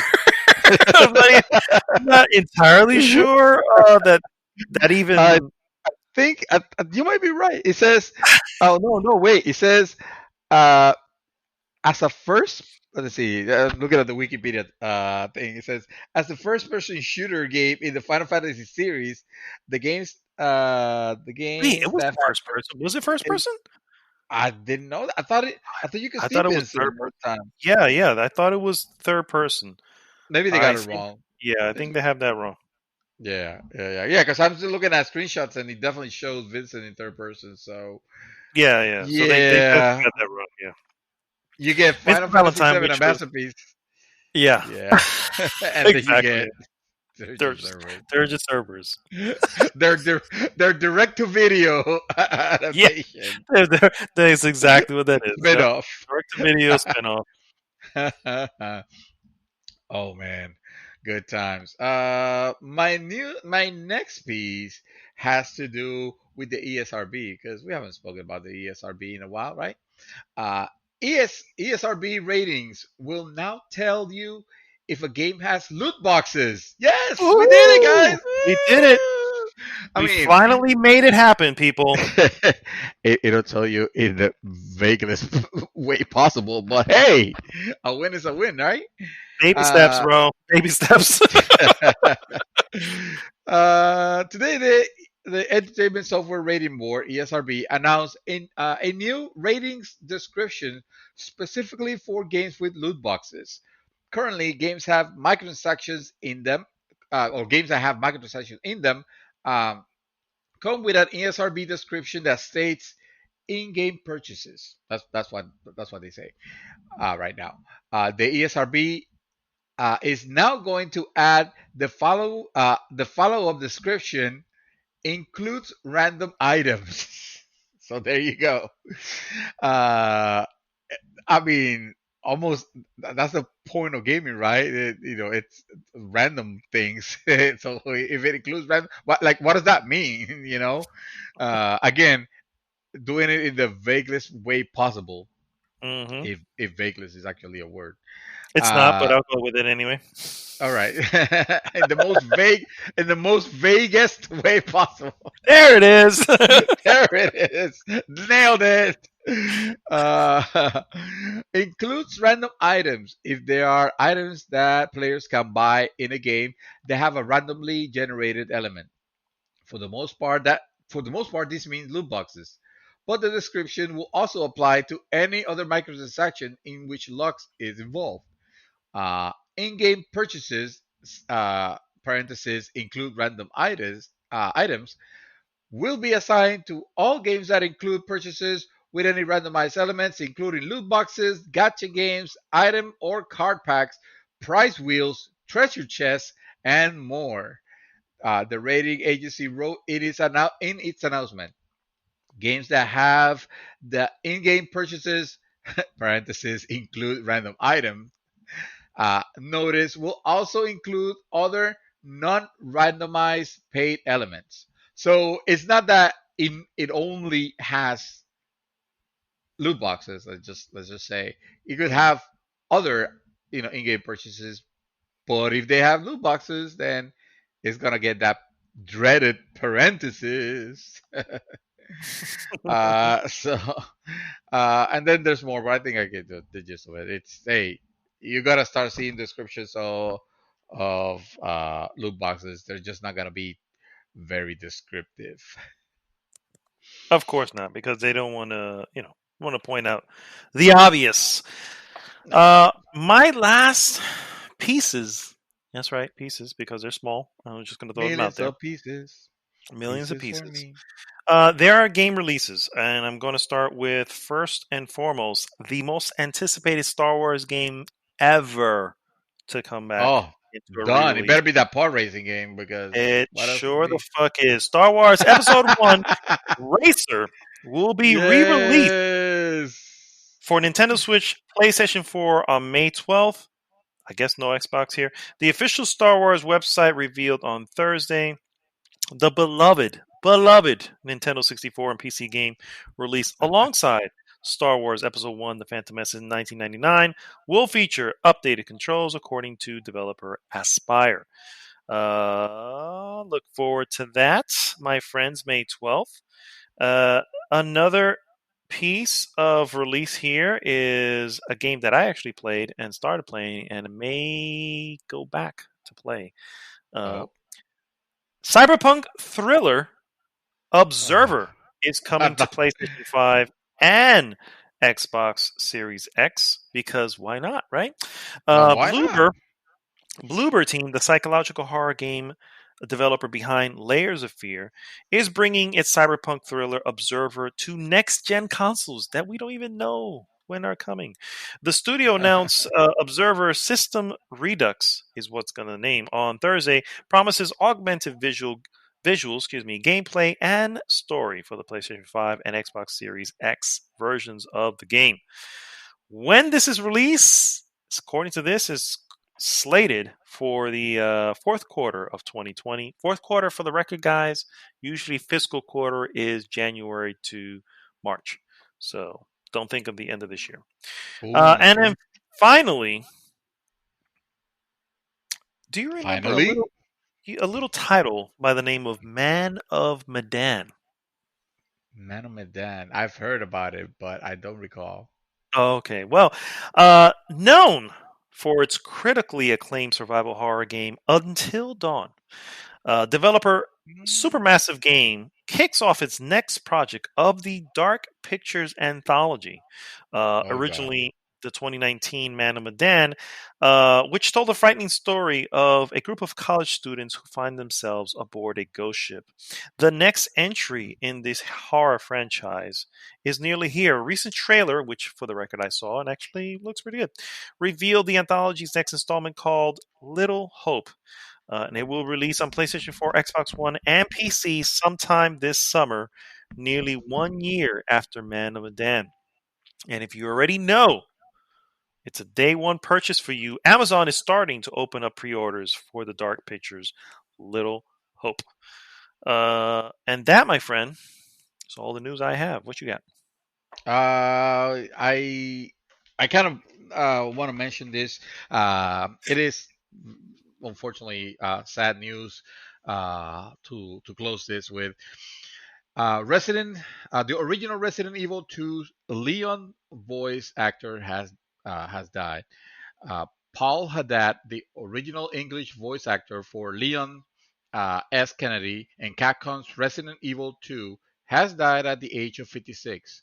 Wow. Invader Studios, the team behind the upcoming Resident Evil inspired Daymare 1998, confirmed Haddad's death on Twitter, as the actor has been set to appear in an upcoming horror game, which is set to be released at the end of April. Paul Haddad, the original English voice actor for Leon S. Kennedy in Resident Evil 2. It's as you know, I was looking to see are they referring to the recent one or the first one. I just want to make sure that They didn't mention uh, remake, so I thought they were talking about the original one, you're probably which yeah, you're which probably is right. which is the PlayStation, You the you're original probably PlayStation. Hmm? yeah, yeah, yeah. Paul Haddad, our dear friend, this is the Twitter post. Our dear friend and icon among the RE community has passed away recently.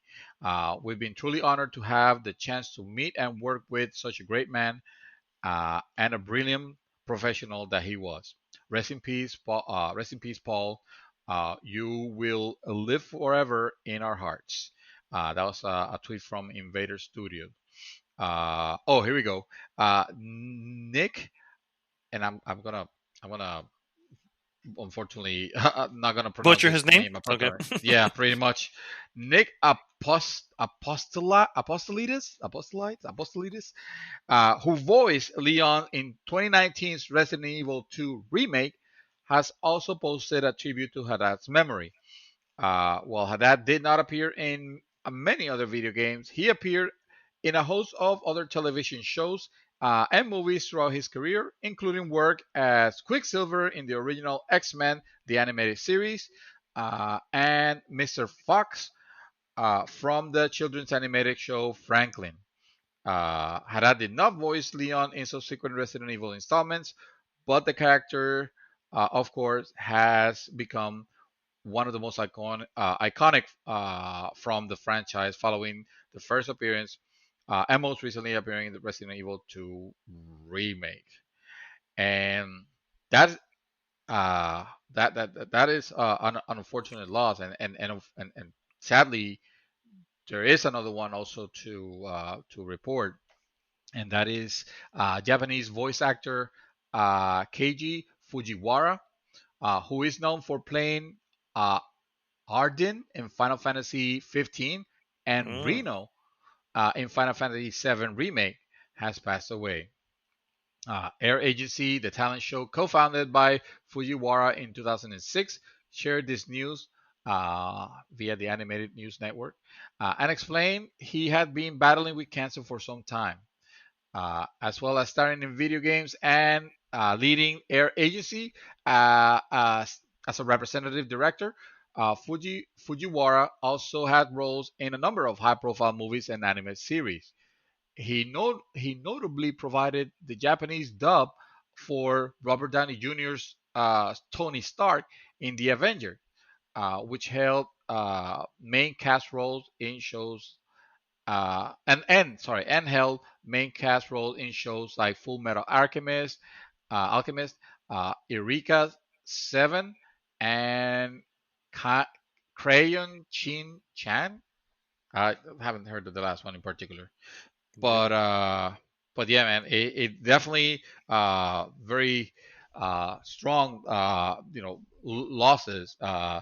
This one in particular, I was reading about. I read this news piece right around the time that when I was playing, when I was in my playthrough of Final Fantasy 7, and of course you encounter the character of Reno, and of course I'm playing uh, with the English voiceover.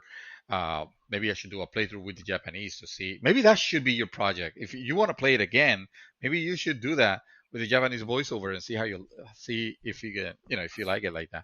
But no, because I can already see it being worse than it actually is. You think so? I mean, I kind of think so. I kind of think so. I'll go into it a little bit later, but I kind of think so. Rest in peace for this amazing, absolutely. amazing voice Rest talent. in peace. Yes, absolutely. Yes. I know his voice. I know his voice in the game. So because I've played Resident Evil 2, the original was like my favorite. You know what I mean? It was my favorite of the original Resident Talking about Evil. Paul Haddad. Yes. Yeah. So I know his name. I know his voice, I should say. So yeah, rest in peace. It's sad. Young, very young. Yeah, 56, no joke. All right, guys. And well, that's the end of this segment. We'll be right back with our hot topic. Hot topic.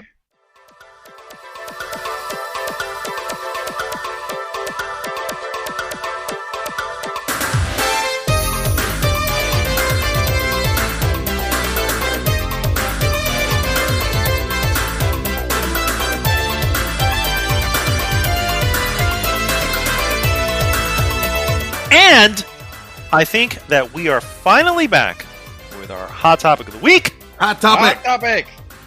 And of course, that voice that you hear now suddenly out of nowhere from the mists of Gaia. Is that the planet from Final Fantasy? Anyway, that is Chaos Reaper joining us for the hot topic. What the fuck is up, sir? Oh my god, just got out of work. I'm tired. Just got my back cracked, so it actually feels a hell of a lot better now. Nice. Nice. Shit. Real quick, I really don't know what I've been up to this week because there's only one thing that I clearly remember. The only thing that's important as far as I know. Well, okay, I did play a little bit of Warframe because there's a new event for the next month that you can get all the arcanes. So it's kind of a big deal. But honestly, there's more important things right now. I understand, sir. I understand. So, on that note, first off, have you watched anything? I'm sorry. Before I jump into my questions. The last week did I mention that I watched did I watch a movie last week? I believe so. Do you guys remember which movie it was? I do not. No. Mention it. Throw it out there. The only movie I can remember watching was Spencer Confidential or something like that. That's on Netflix with Mark Wahlberg. I know of it. I don't know if you mentioned it. Well, it's an average movie, 5 out of 10. It's watchable, especially since it's on Netflix. It's watchable and it's entertaining, but it's an average movie. There's nothing really that stands out, and some things just kind of like really do, but it's okay. Yeah. Nice. All right, sir. 2 questions that I asked earlier, and I want to just kind of briefly go to you for them. First and foremost, hit me. Since we are in quarantine, what comfort food have you been enjoying in your quarantine, sir? I know that you technically go out because you obviously are essential and you are part of the workforce that needs to be out there. But when you think of an essential comfort food, what is it that comes to mind? I'm going to give you a list. Oh, boy. I got the Albanese gummy bears. Oh, really? Just one? Yeah, that's all I had. Because I got a few. All right, throw them out there. So I got the Albanese gummy bears, which are probably the best gummy bears I've ever had in my life. I love how gummy bears have become a comfort food. I didn't know there was a brand, so that's awesome. Yeah, it's really good. Gummy bears. The cheesy puffs. Yeah, cheesy puffs. Hot Pocket. Hell yeah, Hot Pocket. Oh Hot man, Pocket. I love this guy. Since there's no cameos that I've been able to find here in Florida, there's this the Keebler one is called like Vienna Fingers, which is similar. Yes. So, yeah, I know Vienna Fingers. I could talk to a guy. I have the connection. I can hook you up with the cameos. Yo, for real? We'll talk. Yeah, we'll talk. All right, we'll talk. All right, we'll talk after. Yeah, I think that's it's not. It wasn't a long list, but that is my list. Those are the things that I like being eating a lot of.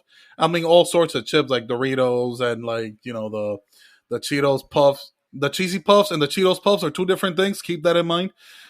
I agree. Yes, they are. I agree. Well, hell yeah.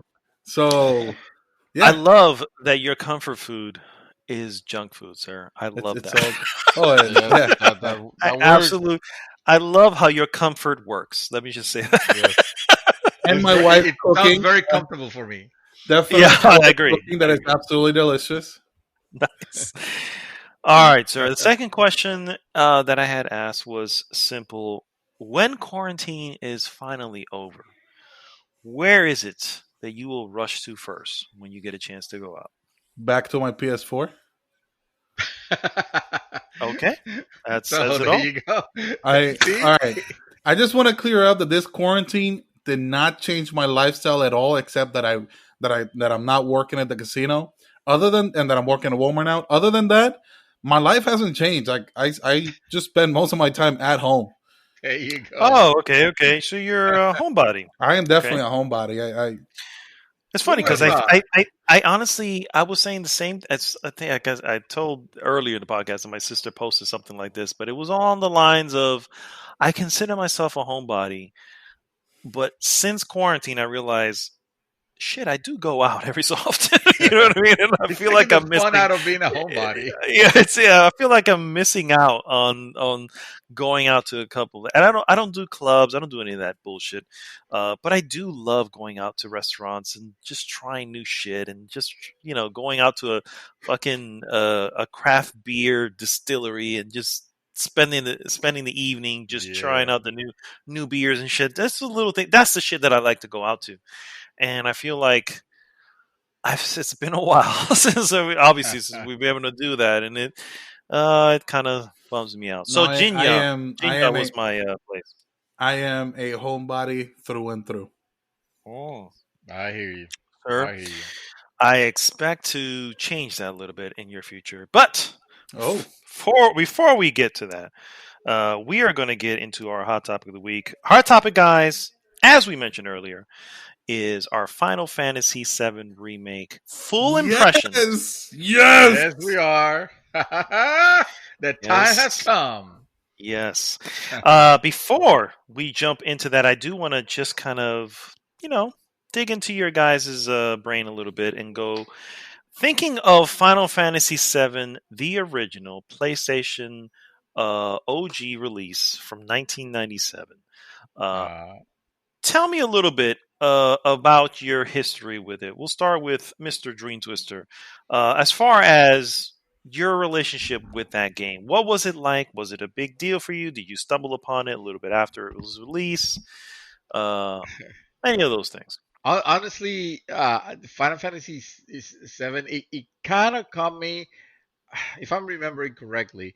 It kind of caught me by surprise. It was not a title that I was expecting or looking forward to. To be quite honest, um, I have played I mean, I know Final Fantasy in general. I mean, I played the very first one, well, when it came out, and I was a very big fan of Final Fantasy 3, or which one was it? 3, which was 6, Oh, in six. Yeah, Japan. yeah, yeah, The Final yeah. Fantasy 6, but over Mhm. here they call it 3.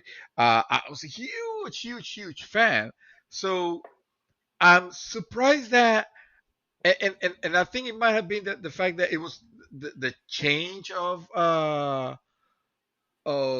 system, and the fact Perfected. that, yeah, we were going to 3D, and all the games were being in 3D, and this game, Final Fantasy 7, did not really look like the RPGs that I known and loved. To that time, I think Fantasy Star 1 and 2 were probably still my favorite RPGs, back then. And I mean, aside from obviously 4, because I freaking love 4, and Final Fantasy 6, which blew my ever loving mind. But this Final Fantasy 7 was not looking like that. Hmm. And I remember being even disappointed when I first started playing it, believe it or not, because it seemed like such a departure.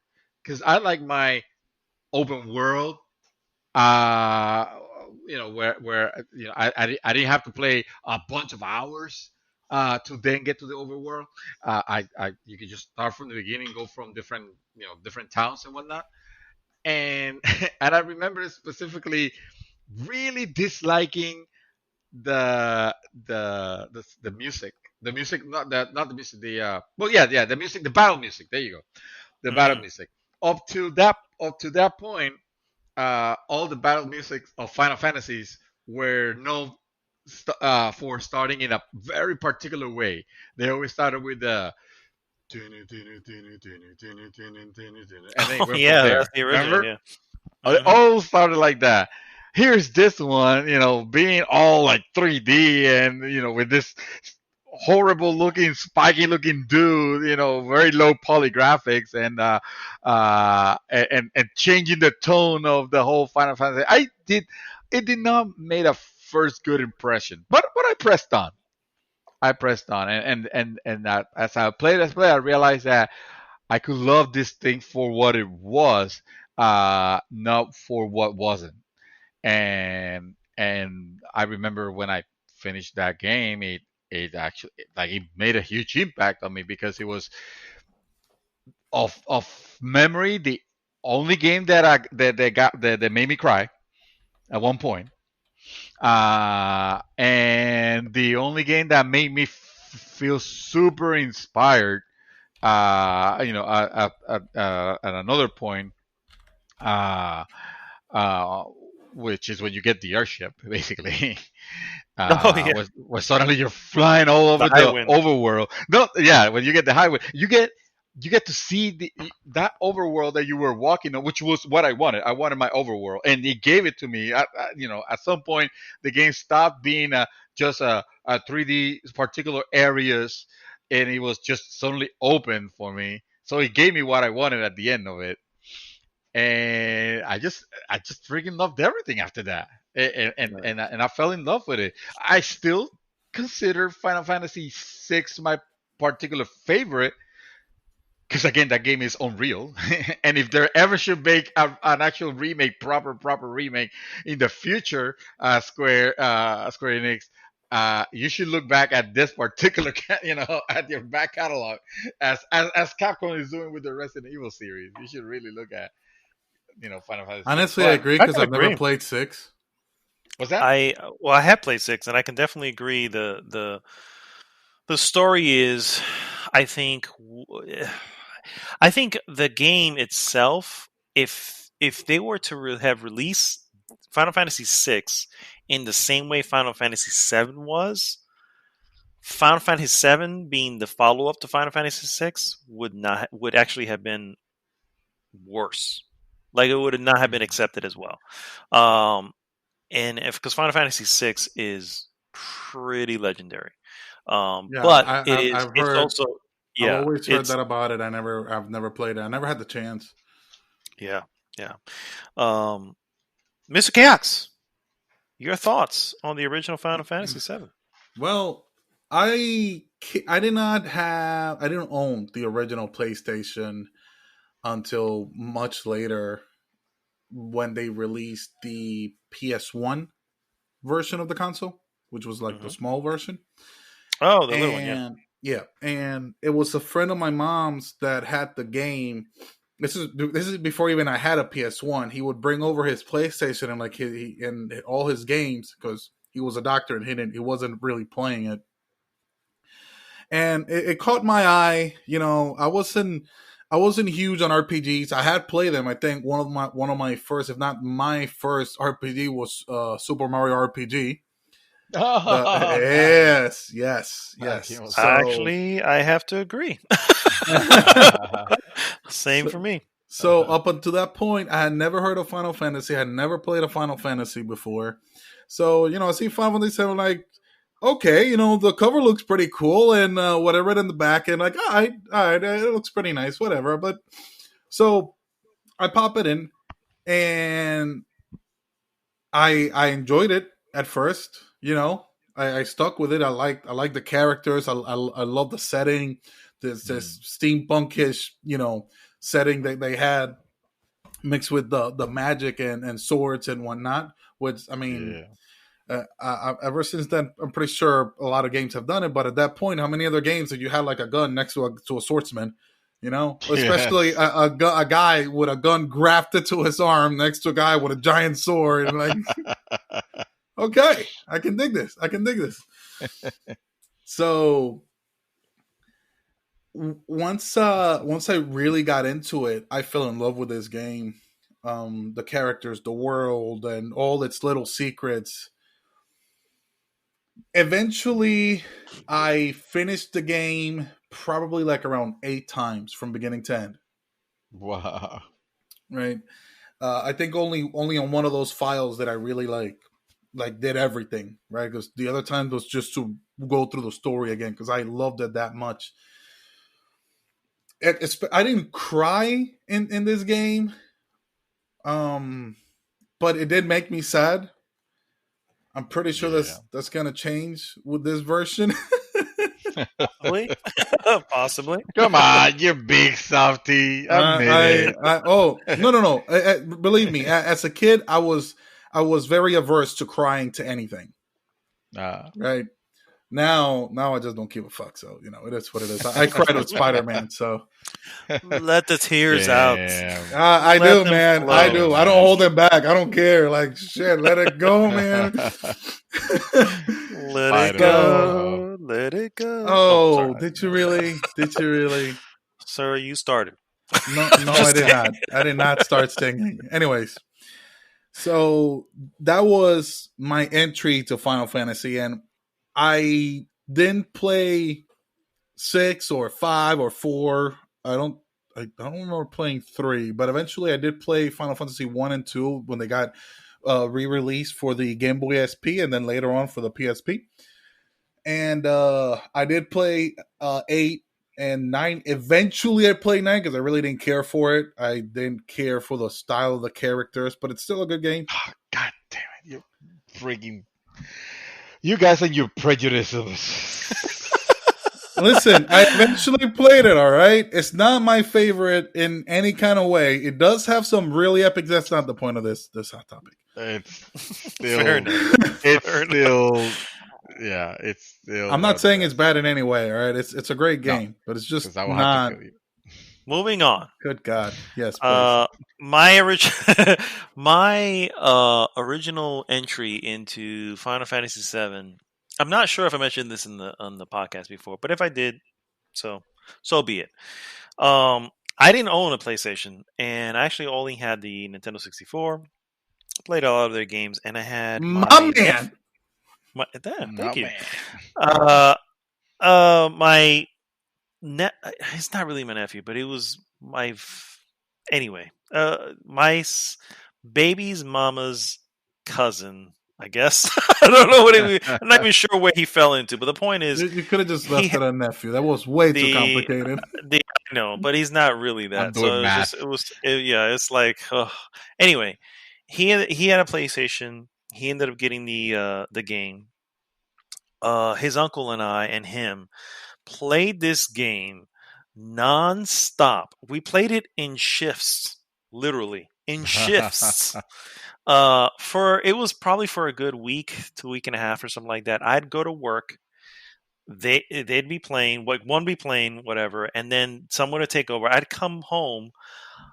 I would take over for the evening into the late night, and then I'd have to go to sleep, and somebody else would take over going forward. And we were it was in shifts that we were playing this game, and we would fill each other in on shit as we came over, right? We came and go, okay, where we at, man? What's going on here? Who's this? Oh, we're in Wu Tai. Okay, oh yeah, that's that chick from, okay. You fill each other in on what's going on, and it was this ridiculously epic journey that we were on, you know what I mean? Together. I will never, ever forget that. And immediately after we are able to get to the end and beat it, at that some months later, her and I split up, whatever. But I ended up getting the PlayStation just for Final Fantasy VII. And then I started the journey again by myself this time. And it was just as epic. And then many a times after that, I remember I'd trade the game in to go get something else, whatever. And then years would pass, and I'd stumble upon it on a GameStop, and I see it on the wall, and it'd be like $15. I'm like, fuck it, let me grab it and just take it. And I played it again. And I remember the very last time I owned it, I bought it for $7 here in Florida. Actually, I was down in Florida, and it was an EB. It was still EB Games. And I went in and I saw it there for $7. I was like, fuck it. And the original case, with this, you guys remember the case, but the original case, I grabbed it and I was like, taking it, played it to the end, and then I've given it to my son. I didn't trade it back in that last time, and I gave it to Nick, and he's played it through, believe it or not, from beginning to end. And so that's my experience with that. It is, I don't know what it is about it. I've said it before. I think it's not the greatest Final Fantasy, just the most important. Just the most, instrumental in bringing people to that particular type of game. That genre. I was gonna say that genre. Yeah. Final Fantasy VII cemented my love for RPGs. Agreed, Yeah. and So I completely forgot about Super Mario 64. I did not Super Mario RPG. I did play that, and I forgot that that's an actually RPG because I've been going with the mindset like this was my first RPG. It's what introduced me to RPG, and it turns out that's actually a lie now because I was like, wait, I did play your eyes have been open. yeah, the Legend of the Seven Stars, and I forgot. The I was Legend like, of the Seven yes, I Stars. remember Yes. playing that, and that's clearly a Super Nintendo game. So that had to be way before that. So, Yep. yes, absolutely, I remember that, and so that actually would Which, by the be my way, entryway. you know who made that game, right? Square, Yep. Yeah. Square hmm soft. absolutely, and you Square can see it. You soft. can see it and feel it. All right, guys, I think it's time. We're I gonna think it's deep. time. We're all right. So first off, I'm gonna preface this by saying we're not going to purposefully enter into a spoiler. However, I don't want to hinder any of us in talking about something, particularly that we walked in through, and especially if it is in conjunction with the original game. So I would say take it light. You know what I mean, but at the same time, don't feel that you can't say something about it. That said, for any listeners, warning: spoilers may actually happen, so proceed at your own risk. But if you don't want to, you don't want to walk into Final Fantasy Remake because you've never played the original and you want to go in fresh with no ideas. First off, I don't know where you've been all your life that you have not heard anything, but do not listen to this. Hey, they Save it probably for were later. born. They probably were born a little later. All right. You're, That's you're not an absolutely right. excuse. That's not an They were excuse. they were clearly born last year. That's So not an Probably a excuse. baby. They cannot hold a gamepad. fair, But those my fair enough. keyword. Fair enough. Just know that again, we're not going to purposely do it, but if it happens, it may happen. So you have been warned.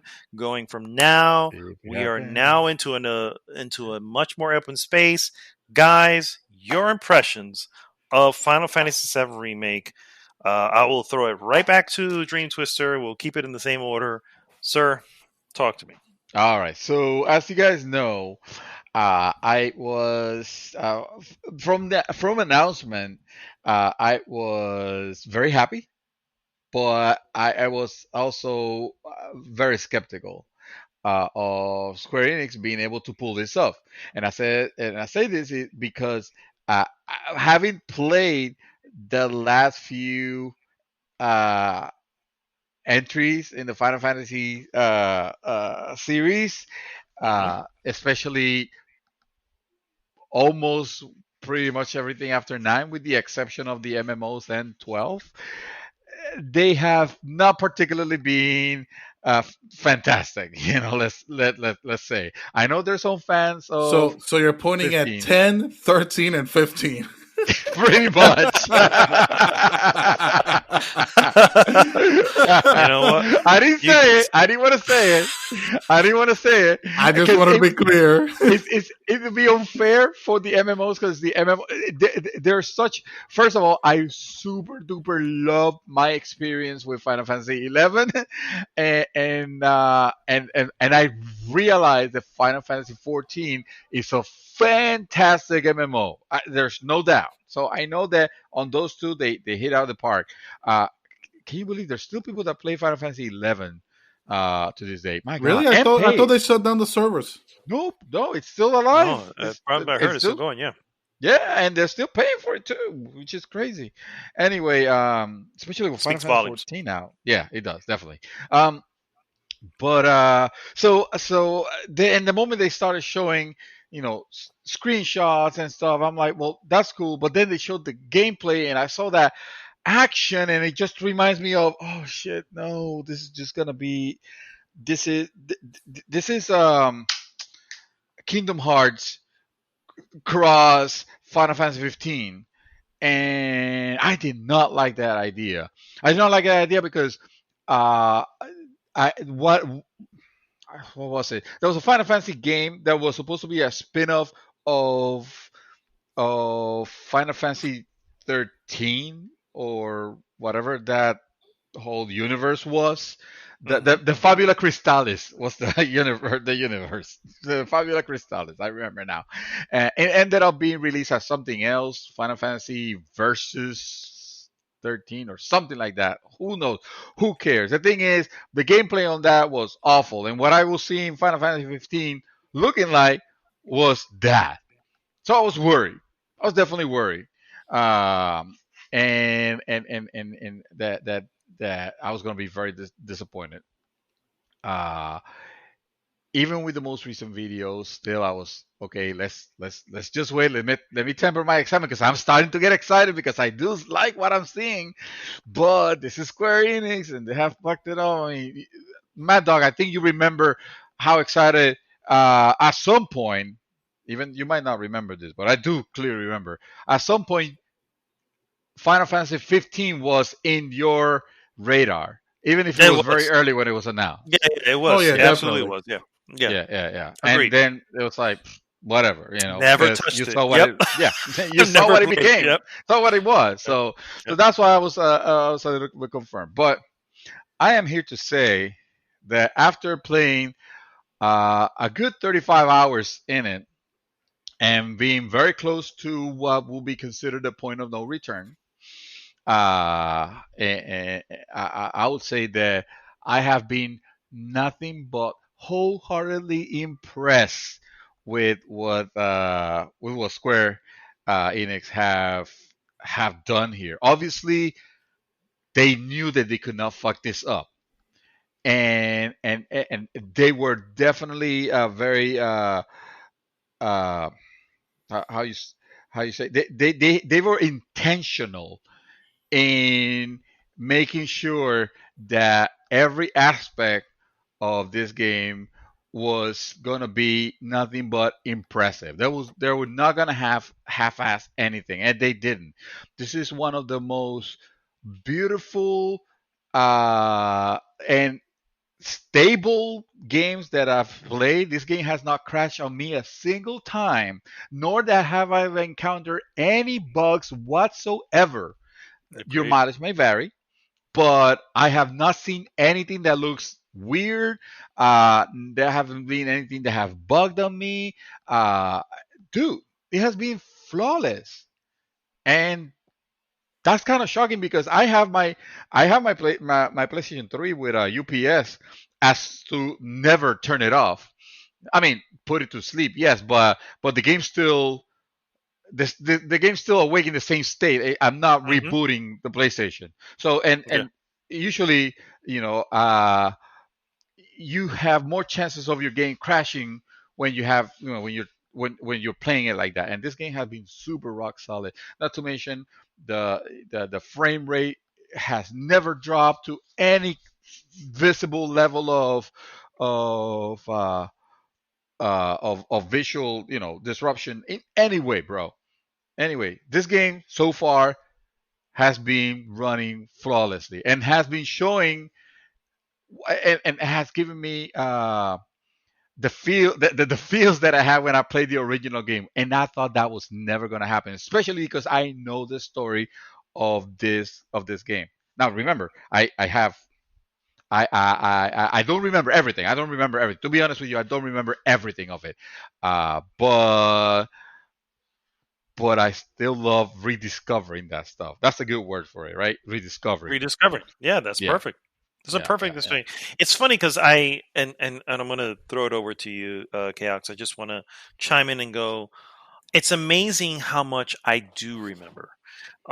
As I'm playing it, I'm like, my mind's already going. Yes, this is the next thing. Yep, this is where we're going. And then when it takes the occasional walk off the beaten path that I don't know, I'm going, whoa, this is different. Okay. But I Okay. like it. Exactly. I'm like, I kind of like where we're going here. So I definitely agree. But even knowing, and I know, like, I know because I've played it so often. I think Chaos will probably agree. I've played it so much that I know the story extremely well. Where I'm like, I know what the next piece is, and when it goes off into a different direction, or that next piece is different from the original, I know it immediately. And I have not been disappointed at all. Mr. Chaos. what are your thoughts, impressions, likes, So dislikes? I don't have to hold back, right?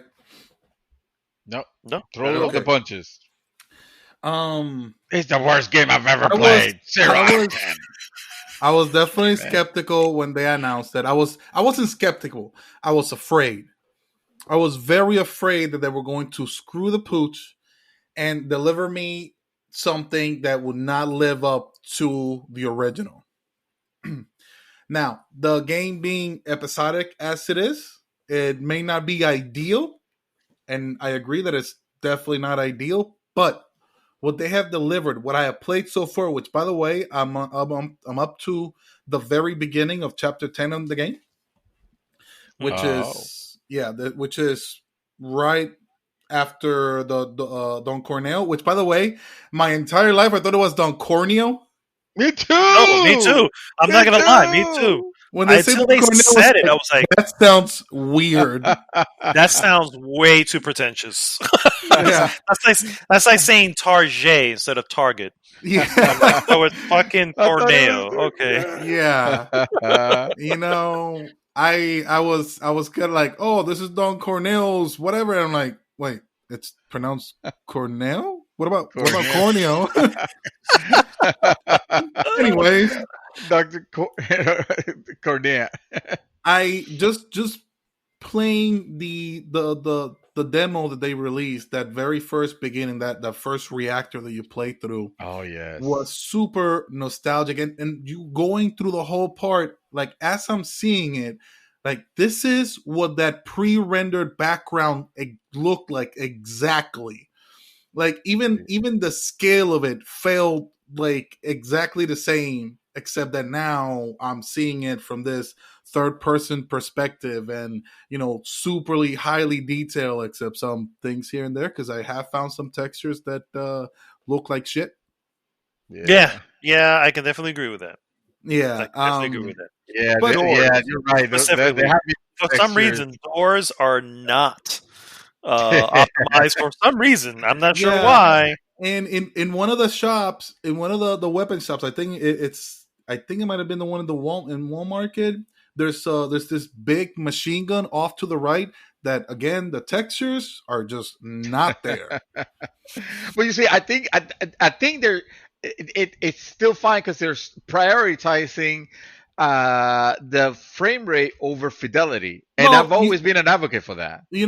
It's a minor gripe, honestly. Yeah, it's a minor, but it's definitely very noticeable. minor stuff, but you will notice it. Like, honestly, the one that bothered me the most is that the door to your own apartment, because you do have a small apartment, doesn't have the texture. Like, out of all the doors you could have messed up, out of all the doors, the one that you have to go through, why? Again, super minor gripe. Yeah. Okay. All right. Give us an indication here. I guess did he get cut off? Do we still have? He might have. I think. Okay. I think we lost him. Oh no. Guys, stay tuned. We're gonna try to see what's going on to Chaos, and I guess we'll be right back. Sorry about the technical difficulties. Ding, ding, ding, ding, ding. We'll be right back with GG's the Mouthful Podcast. Stay tuned. I've already marked it at that minute. Okay. He said, "Hold on." Hold on. All right. He's loading.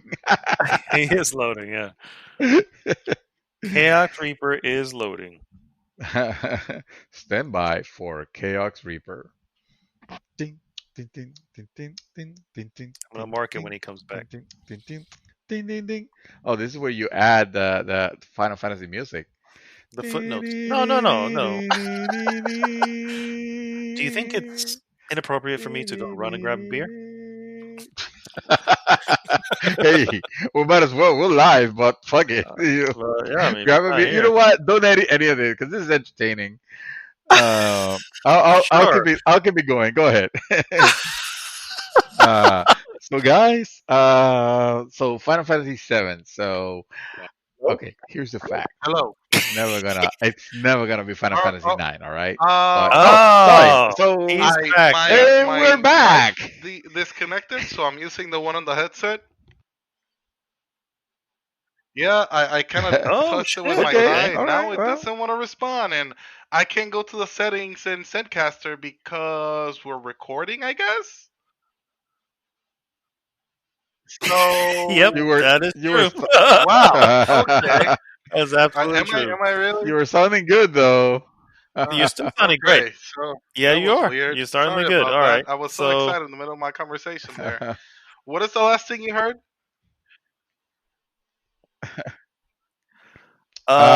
Dirge of Cerberus. dead air. You guys need no Yes. help.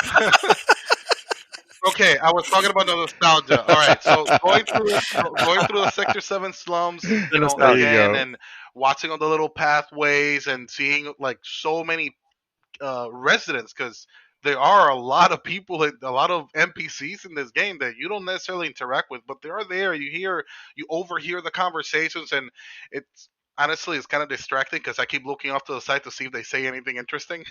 Which, by the way, a lot of times they do. Yeah, A lot of times they do, and yeah. some things that are like, There was this particular wow, group yeah, in Sector 5 slums that are talking like, oh, like that was easy money, and all we had to do was like shit talk avalanche, and I was like, what? What? So I Yeah. know, these are the pricks that were on yeah. Yep. TV bad Yep. I mouthing heard us. that one. Wow. Okay. Yep. Yep. Dude, there was a conversation of a husband pretty much pimping Don his wife Cornell, to say it right. Don Corneo or Don Corneo. I was like, what the fuck? Like I literally had to turn back with my cloud. He was running. I was like, no, wait, what? Did I say that again? Yeah. Because they repeat eventually if you stay enough time. They repeat. So I needed to hear that line again. I'm like, what the fuck? Like That's the guy. how serious the the scenes and the scenarios and the events that are going on are on there. Yeah. It's Yeah, to say the for the least. record, I had to turn off that freaking I don't know. We'll call it a Twitter feed Really? of freaking Oh, I leave it on. ambient noise. I, I was like, I glanced hey, at oh it. yeah, I turned it off. I can hear it, but I don't read it. No, I don't even look at it. I What do can you hear it. mean?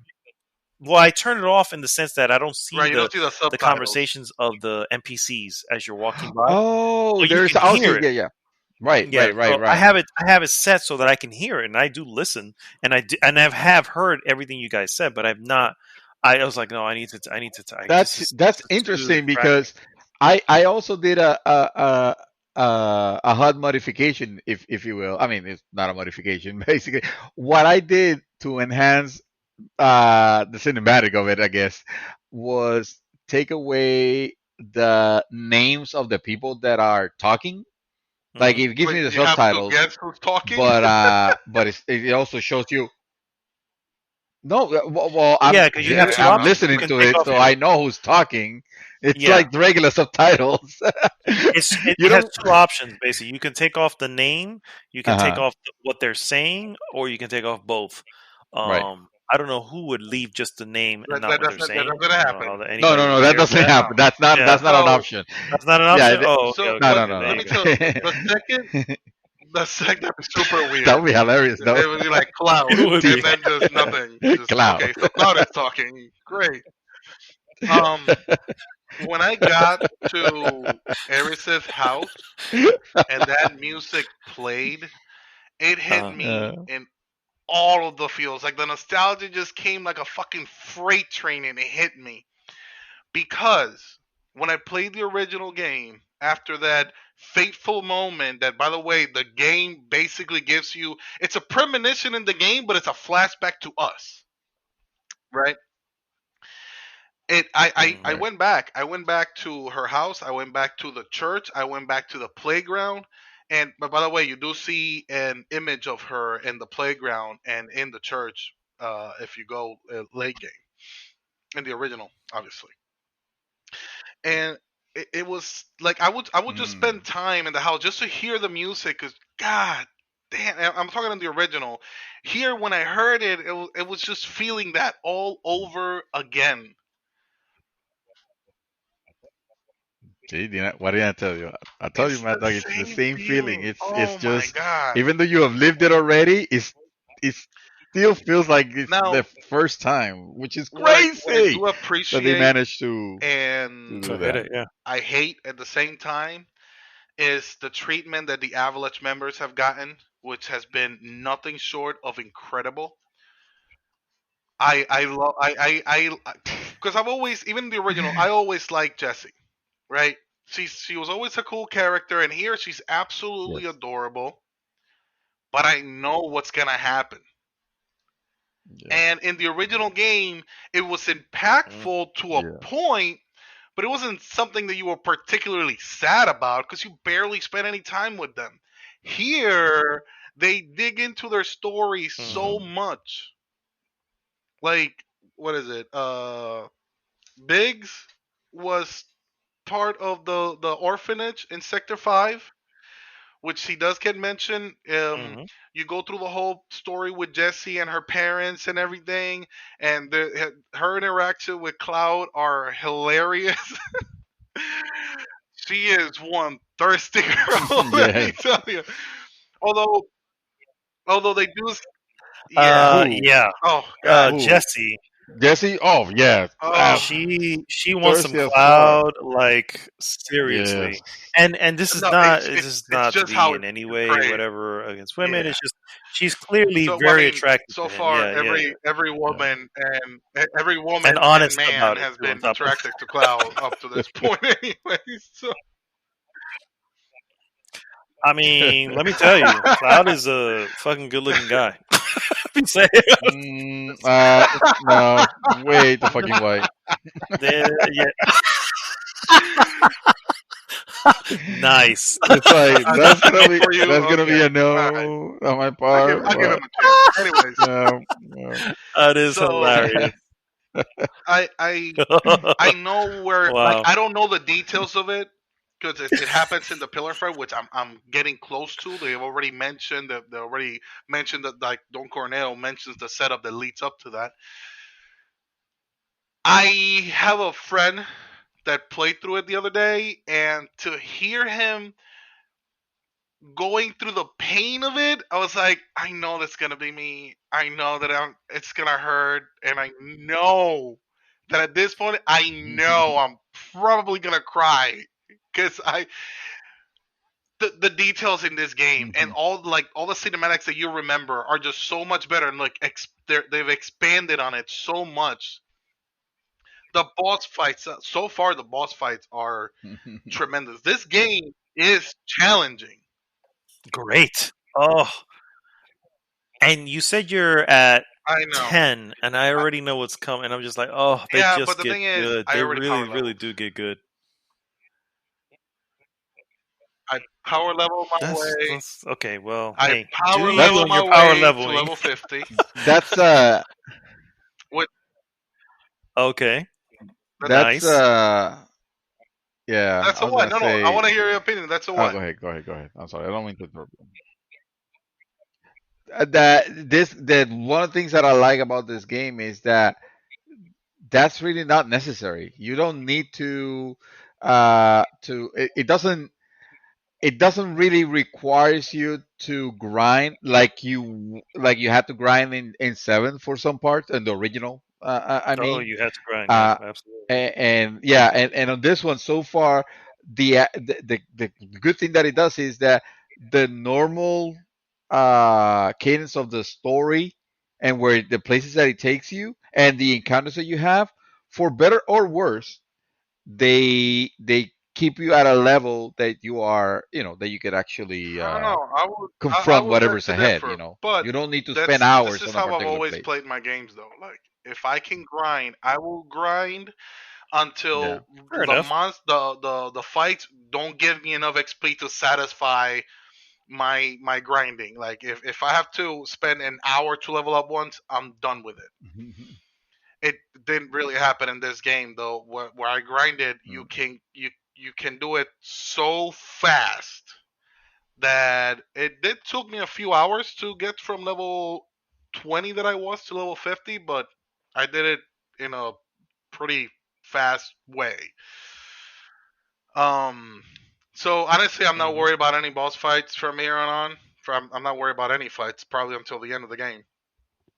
And I'm okay with that. I am completely okay with that. Whatever they throw at me, I am going to steamroll them motherfuckers. Whoever wants to stand in front of me and tell me that they're gonna snap me like a twig or that, whatever they want to say, I am going to wreck their shit. And I'm completely okay with that.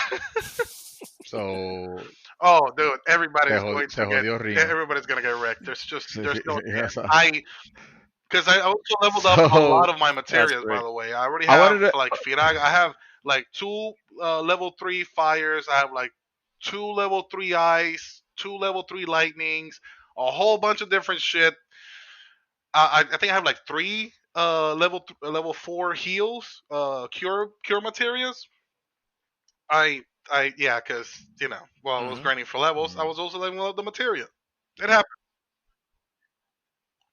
So basically, if you would have spent that, if you would have played normally, you would have I'd beaten this probably game be already. up That's to at what I'm least hearing. chapter 12. Yeah, I was gonna say.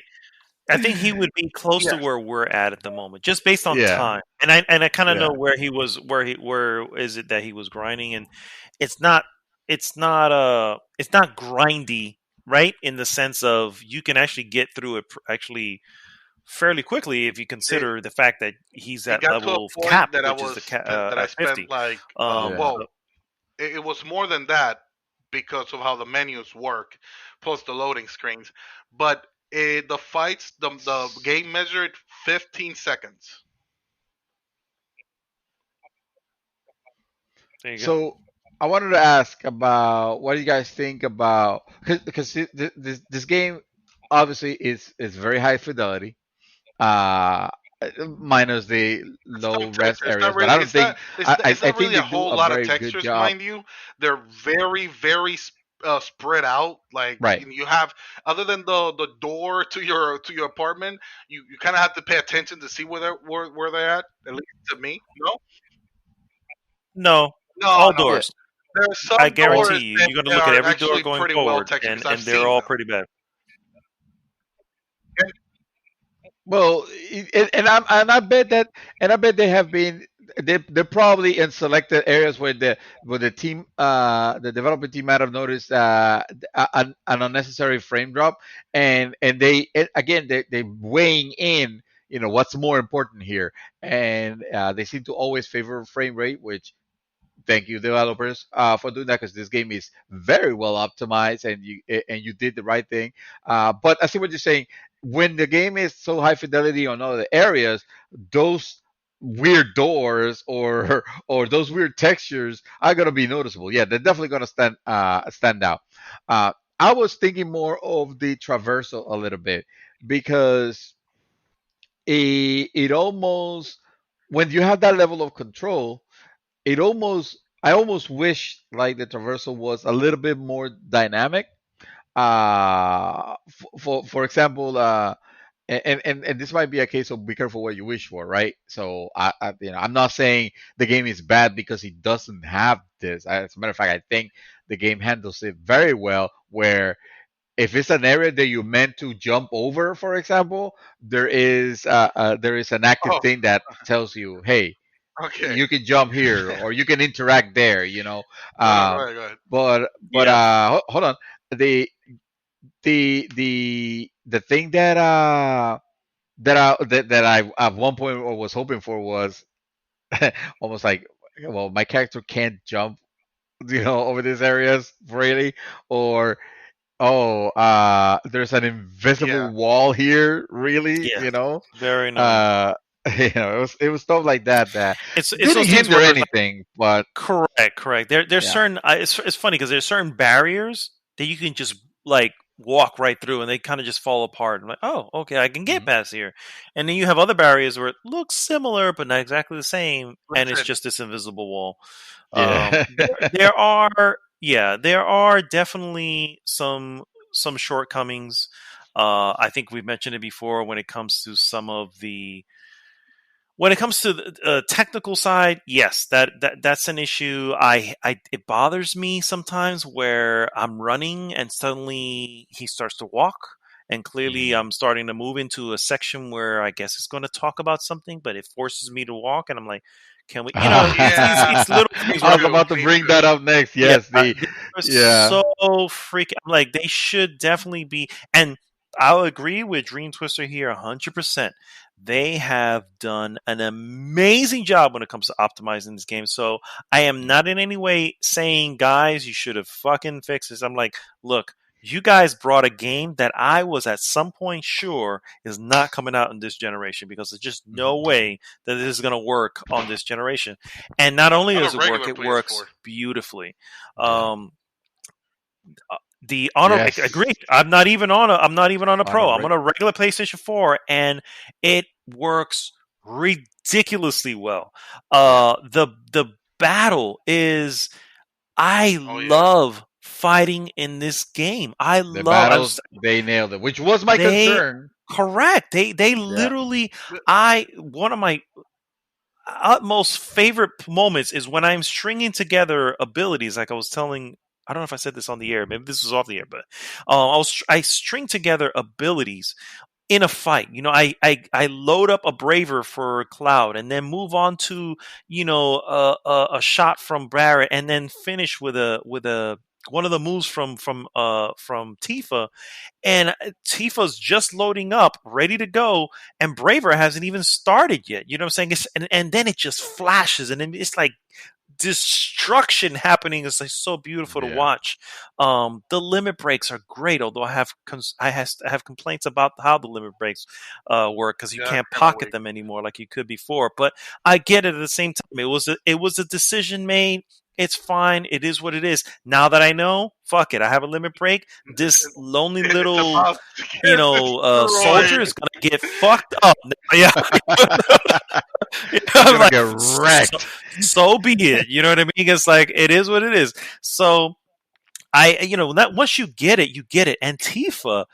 Holy shit, do I love playing as Tifa. I have made her my party leader so I can start How can you do that? I tried to figure out how to do that. I couldn't figure it out. So you have to select in the battle settings who you want to, and basically you still control the normal, but once it starts a battle, it jumps to the.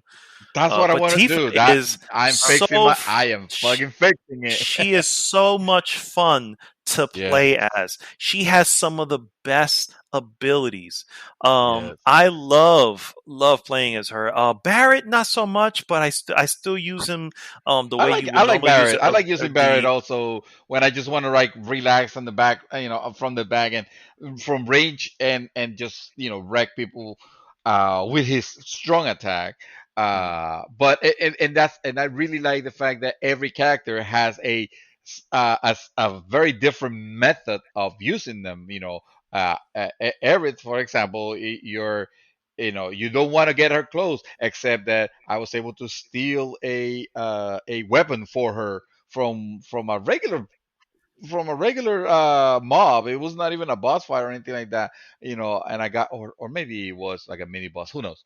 But I got this weapon which is a staff with blades on them, and suddenly I made her a badass ninja with that shit. It was awesome. Nice. But she was obviously I just want to cover real quick because you guys kind of my went off into the fighting. on the traversal, I don't mind it right now when it slows down to when they go into a conversation because I'm enjoying the game. I do see it as a problem when I go back, when I repeat, when I do my second playthrough. I know it's gonna annoy the shit out of me. And there are some invisible walls. There's this one part in the factory in the Sector 7 slums that has this little white picket fence. And there's one that's knocked down. And I'm like, why I know exactly what you're talking about. in the 7 hells I can't walk over this goddamn fence that's already knocked down? No, there's even an opening, and it's just like, okay, if you're not going to let me walk there, then at least put a barrier there. So, least. I agree. I know I can't jump, but damn. Yeah.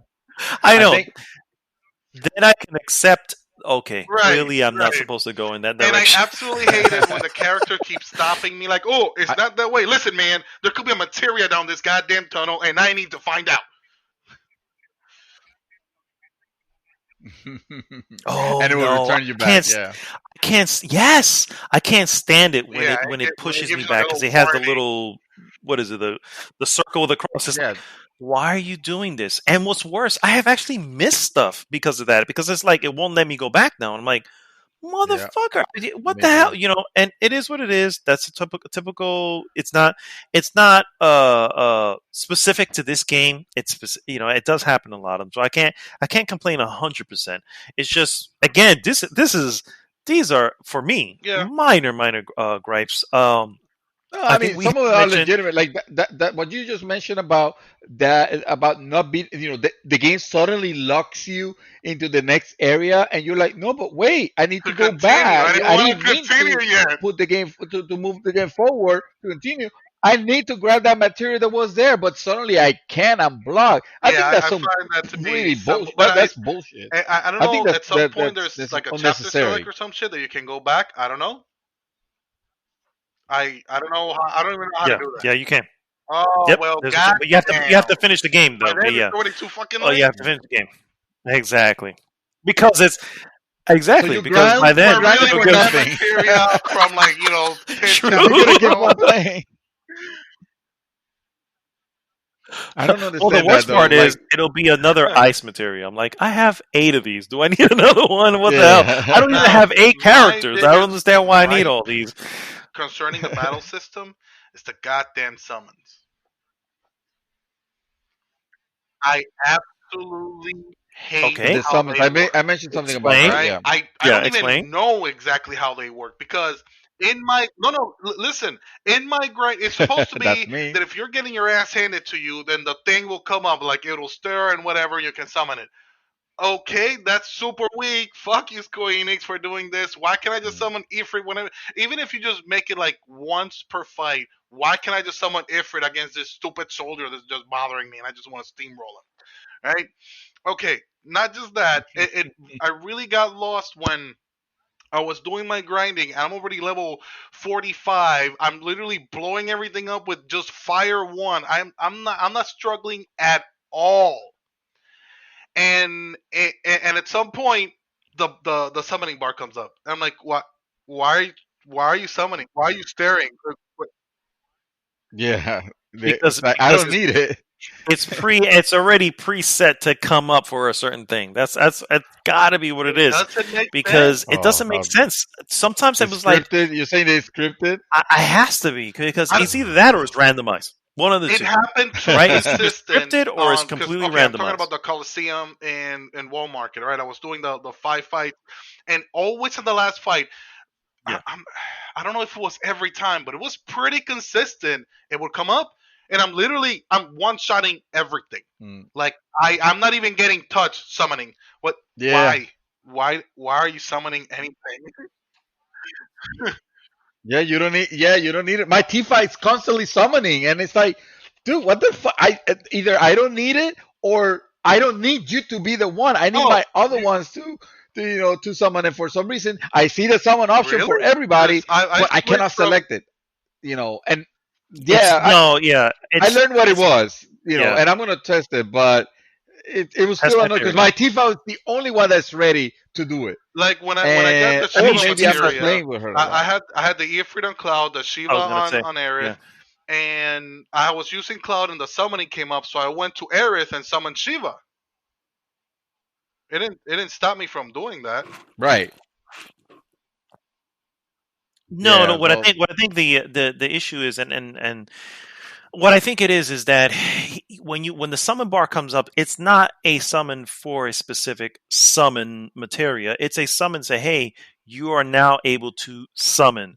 You can only summon one, and whoever it is, whoever it's attached to, they have to actually have the ATB bar ready to go to actually Right. summon, It's an because it's action. like casting magic. You can't cast magic unless your ATB bar is all up. Yeah. So you have to have the ATBR just to summon that particular person. And I think what's happening with Dreamy is that every time this has happened, the only one who has an ATB bar to actually do something is, in your case, Tifa, who has one particular one, because I've known that, and I learned that the very first time that I had two, and I was like, fuck, I didn't mean to summon that one, and I was like, oh, okay, so it has to be the other one. And then on the next time that it came up, it was like, okay, now I know, and now I have three of them that have three different whatever, and if it does pop up for some reason, then I go, okay, who do I need? I gotta ask, based on the enemy I'm fighting. I have just Shiva, Ifrit, and Chocomug. You don't have no, it's. I haven't. I've seen it on the thing, and I know if you fight Fat Chocobo, you get it, and I just haven't gone back. I'm actually where I'm at right now. Was Cactuar also another one? Was Cactuar also another? Because I have Cactuar. Really? And summon? Well, you are ahead of me. You are ahead of me. So. Yes. No, not in the original. I was wondering. I'm wondering if this is like pre-order bonuses or some shit like that. Because I heard that there was like. Oh like, no! Do you have Carbuncle? I don't What's the have thing? it. I've had pre-ordered. Do you have it though, or do you not have it? I don't know if I've downloaded it. Do you want it? Because I have an extra. I have an extra thing for it. Okay, I'll send it to you. So anyway, that's the thing with. But I have to agree with the way it's presented on how you use your summons. I don't know if they figure, hey, this is just too OP. I mean, but it's like if you feel you're struggling. I honestly, personally, I won't say where it is, but I had a particular fight where it's like you're supposed to be when the game feels like, okay, clearly you're having some difficulty. Let's open up the opportunity for a summon. By the time it did, I was like, I don't even want that shit. I was like, no, we're dealing with this. We're gonna deal with this the way it is, and we just fought it out without a summon at all. And so I was like, it was just like it doesn't seem like it's automatic, and it shouldn't be. I agree, it should just be the same way it was, because it almost feels like it's what's the other one? Is it Final Fantasy VIII that had that where you had to actually. Remember. It wasn't you random. Brought it the into only the random fight. summon in Final Fantasy VIII was Odin, and then if you played it right, Gilgamesh.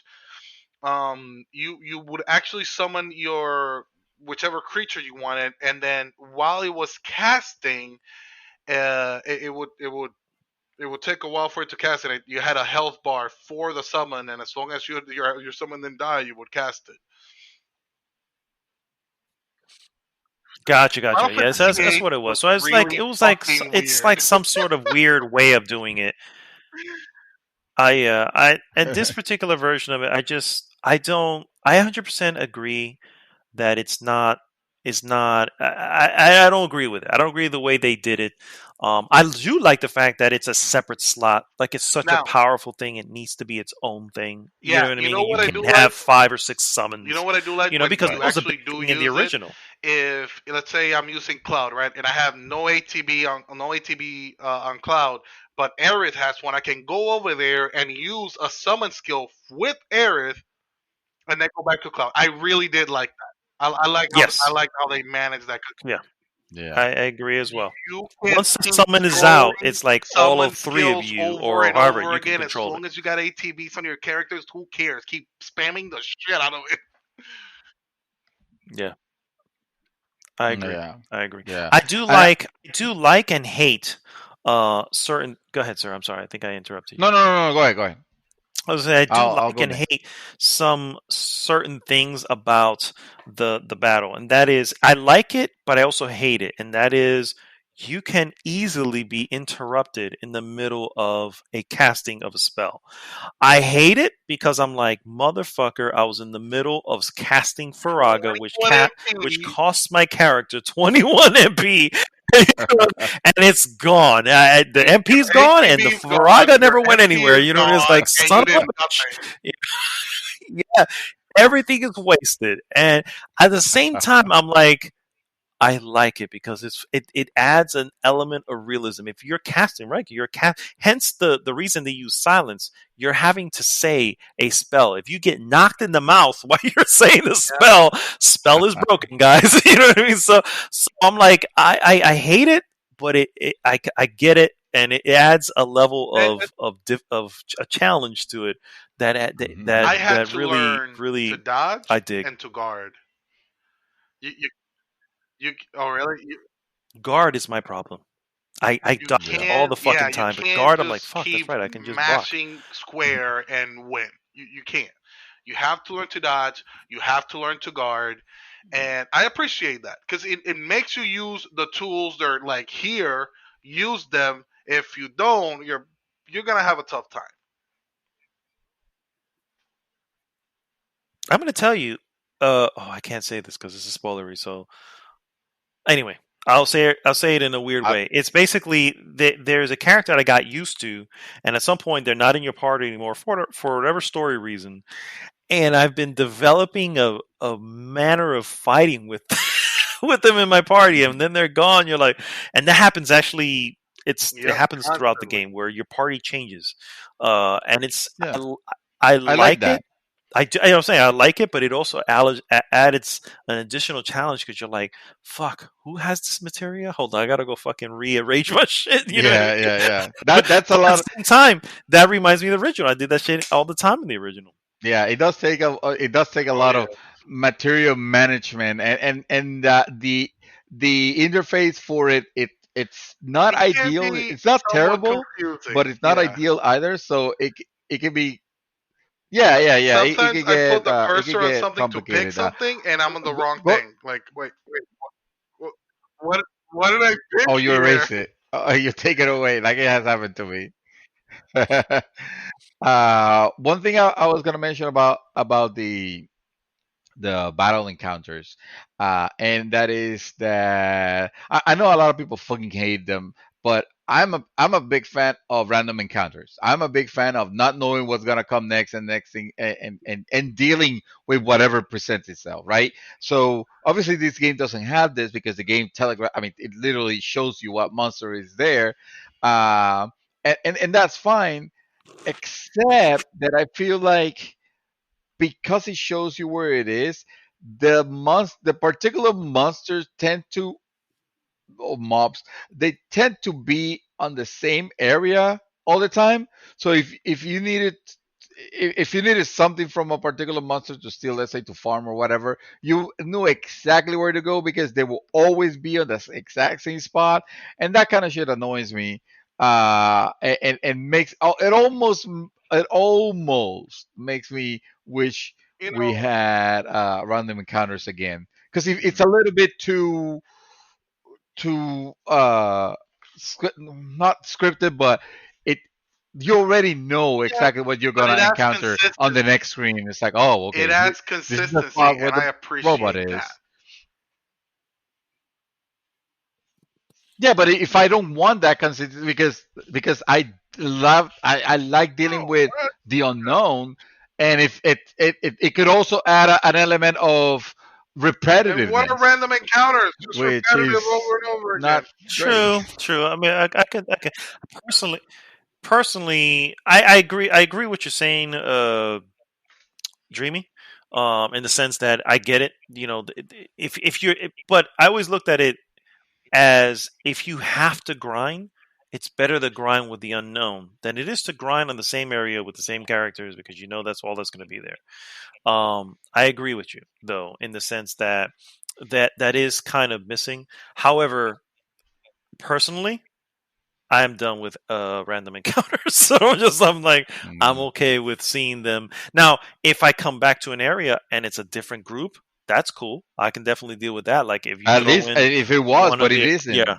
You're always battling the same monster along the way. But it's also limited to what they can do with it. I mean, maybe in the next chapter, which is going to be obviously in next gen consoles, perhaps they can improve on that.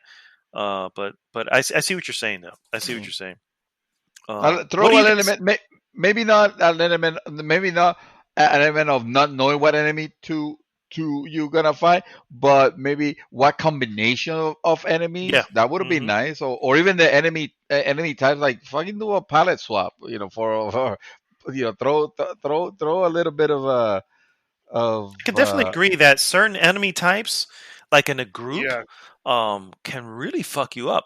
It's yeah, like, man, true. this just can really like come at you. Like, damn, there's this is an enemy. I'm sure you Oh guys god, I seen. It hate those looks like a fuckers. fucking seahorse. And Yes. man, when that shit fucking starts to spin, that can Yeah. cause havoc to your group. And if you have so you have 2 plus some sort of crab thing, okay, no big deal. But now you have 3 or Listen, 4 of them the all together Punisher, instead. Now the you have Punisher stands with when they Clown all start and fucking Guard, spinning. and you will counter that goddamn spin, and they'll stop. Just letting you know. Okay, I get you, but that's Well, just Cloud. when What I don't about know the if you other know this, ones? but when you're controlling a character, the enemies are focusing that character for the most part. Yeah, that's another thing that I don't know. Kind of like, so the game knows where I am, is what you're saying. It's like, if I'm switching over because that particular character is bound, for instance, you know what I mean? It's like, okay, I'm trying to go to free them. Now, all the enemies now want to come focus on my ass. It's like, okay. Now, of course, you do have your materia that you can do to lure Right. them away to another character or something like that, but I rarely use those because I don't want to fucking bind a character with a bunch of fucking enemies. I don't So mind it. I don't know. I don't know. I want to ask you guys real quick, because we're kind of running a little long here, but what do you guys think of the upgrade system and the abilities of the characters? Any Oh particular my god, favorites? Any particular what's the name of thoughts? that sword? The one that you buy at the Wall Market. Oh, for Cloud, that it has the Infinity Edge. The Hard edge? hedge, hard edge, The Hard Edge, yeah. That The hard skill. edge. Oh the hard edge. my Yeah, yeah. god, Yeah. that is so goddamn cool. Yeah. I like the upgrade system. For example, the nail bat, which yes, is a bat full of fucking nails. Dude, Yeah. I love that bat. I love that bat. The moment I got it, I was like, "Holy crap!" I don't like the fact that it Then you doesn't have can any have materia like slots. However, yes, I you love can that have the like upgrade 5 slots, slots though. the critical damage, and yes, it's like holy shit. I beat the you're past this. Okay, I beat the hell out of. Wait, are you Oh past this? I think yeah, you're past. Yeah, rude. rude. Beat the rude with that damn bat, dude. I was just, and I love the crack sound, like it's the same crack of a bat like you hear at a freaking baseball game. And it's like whenever I hit somebody with that shit, crack. I'm like, ooh, that feels so good.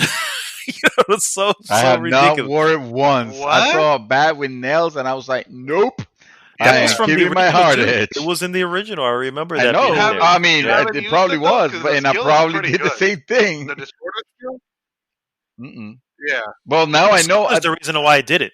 I was like, I need to Yeah, unlock this skill. And as soon as now I I unlocked this know. skill, I So went back what? to the hard edge. Yeah. I'm just gonna grab. I'm gonna grab it, and I'm just gonna You fight can boxes with actually it. get the skill On through that that. boxes mini game, and that's all. Yeah. Yeah, yeah, you I didn't can. know that. I didn't know that. I actually went out and No, started I like noticed it old because school grinding. when I was done with the Yeah. mini game that I got It all was the like, all oh the well. rewards, I was at 90%. I was like, holy shit! Oh, I didn't Yeah, even yeah, freaking yeah, look. because you're Just showing that constantly spamming it. what is To it? destroy the I boxes. didn't even Oh look. my god, I forgot the word for it. But the fluidity of going from the transition of going from operator to punisher with one Transition, yeah. skill, it's so smooth, and you just keep fucking going at it with the bat. So good. Yes, Yeah, I was saying that the yeah, he bat. told me. Now I was saying that the using the bat for that particular skill is not as cool as using the blade for that particular skill. I Yeah, think I that's can't the remember. name of I the think it's skill. called disorder is what it's called. But basically, you come launch in with a huge hit, and then it automatically drops you into the Punisher mode, Right in and front you're of already standing right in front of the character, and then you just Mhm. wail on them with the fucking blade. It's like so good. Yes, I agree. This is some of the best, use of weaponry and, And the and fact, an upgrade system. I've taken pictures of the stats of a weapon so that I know, okay, I'm gonna switch to this other weapon, but I need to upgrade so I can kind of get back to where this was because I know this is a new weapon. But yeah, I've gotten I really deep into enjoy the that shit. upgrade All system. The right, fact that so you can we just have basically stick with a Buster Sword from beginning to end. I like that. yeah. We we have fangirled ourselves enough for this game. It's time to talk about the elephant in the room, Okay. and that is the fact that Oh my the god. voice acting You in this know, I was game waiting for is some really not bad stuff after you ideal. guys, after I saw your guys' comments on Facebook, and I do not mind Eris's voice at all. It's Yeah, no, it was a me, bit it was a bit I, annoying early on. I personally have grown into it, and I don't think Dreamy shares my opinion on it, but I've gotten to the point where I'm okay with it at this point because I kind of assumed the angle they were going for. But yes, early on, it was a big grating. The yeah, it was a big grating. I'll leave it at that. Dreamy, go yeah, ahead. for when you think about all the other components of this game and how masterfully they have developed, they have developed it, they created, and then you take the voice acting, of the character, then you understand, this is a Japanese dub a game, and you kind of want to give it some leeway on that. I'm saying like, oh well, it's when you dub Japanese, it's difficult, but no. It has been done before, and even in Final Fantasy games themselves have been done better. Look at Final Fantasy 12, for example. Excellent voice acting, for the most part, if not throughout. You didn't have characters that sounded like, No, honestly, she does Aerith sounds not. like Minnie Mouse, and No, it's she does annoying because you not. want to get, huh, No. dude, She dude. kind of a little does, yeah. I It, think it, later it, on, I and think the aspect or the angle that I was coming from is that I feel like well, early on she was this naive uh girl, you know what I mean, not really into or knowing what's going on, and as the story progresses, I feel like she's being opened up to a world and she doesn't sound as naive, even though her voice really hasn't changed, but you can tell that her seriousness there's been a level of maturity that has come through because of it. And so because of that, I've gotten to the point where, okay, I understand why they may have decided to go that route, but she's a bit Minnie Mouse. Well, maybe not Minnie Mouse because Minnie Mouse is extremely high pitch, but I would definitely say she's again for grading. the I could character, definitely agree. for the character, when you see, when you're seeing the high fidelity of the graphic, the character that they put on it, and then you pair it with the voice that they put, I mean, it's definitely on the, this is not naive, this is almost like a child, and if they were going for that, that's fine. When you hear anime, you hear a lot of the women in anime or Japanese, in general, they sound very high pitched, very high. That level of, I mean, it's anime, bro. So, and it's fine when it's not, when it's anime, it's fine there. But when you dub it in English, and you have the same type of voice.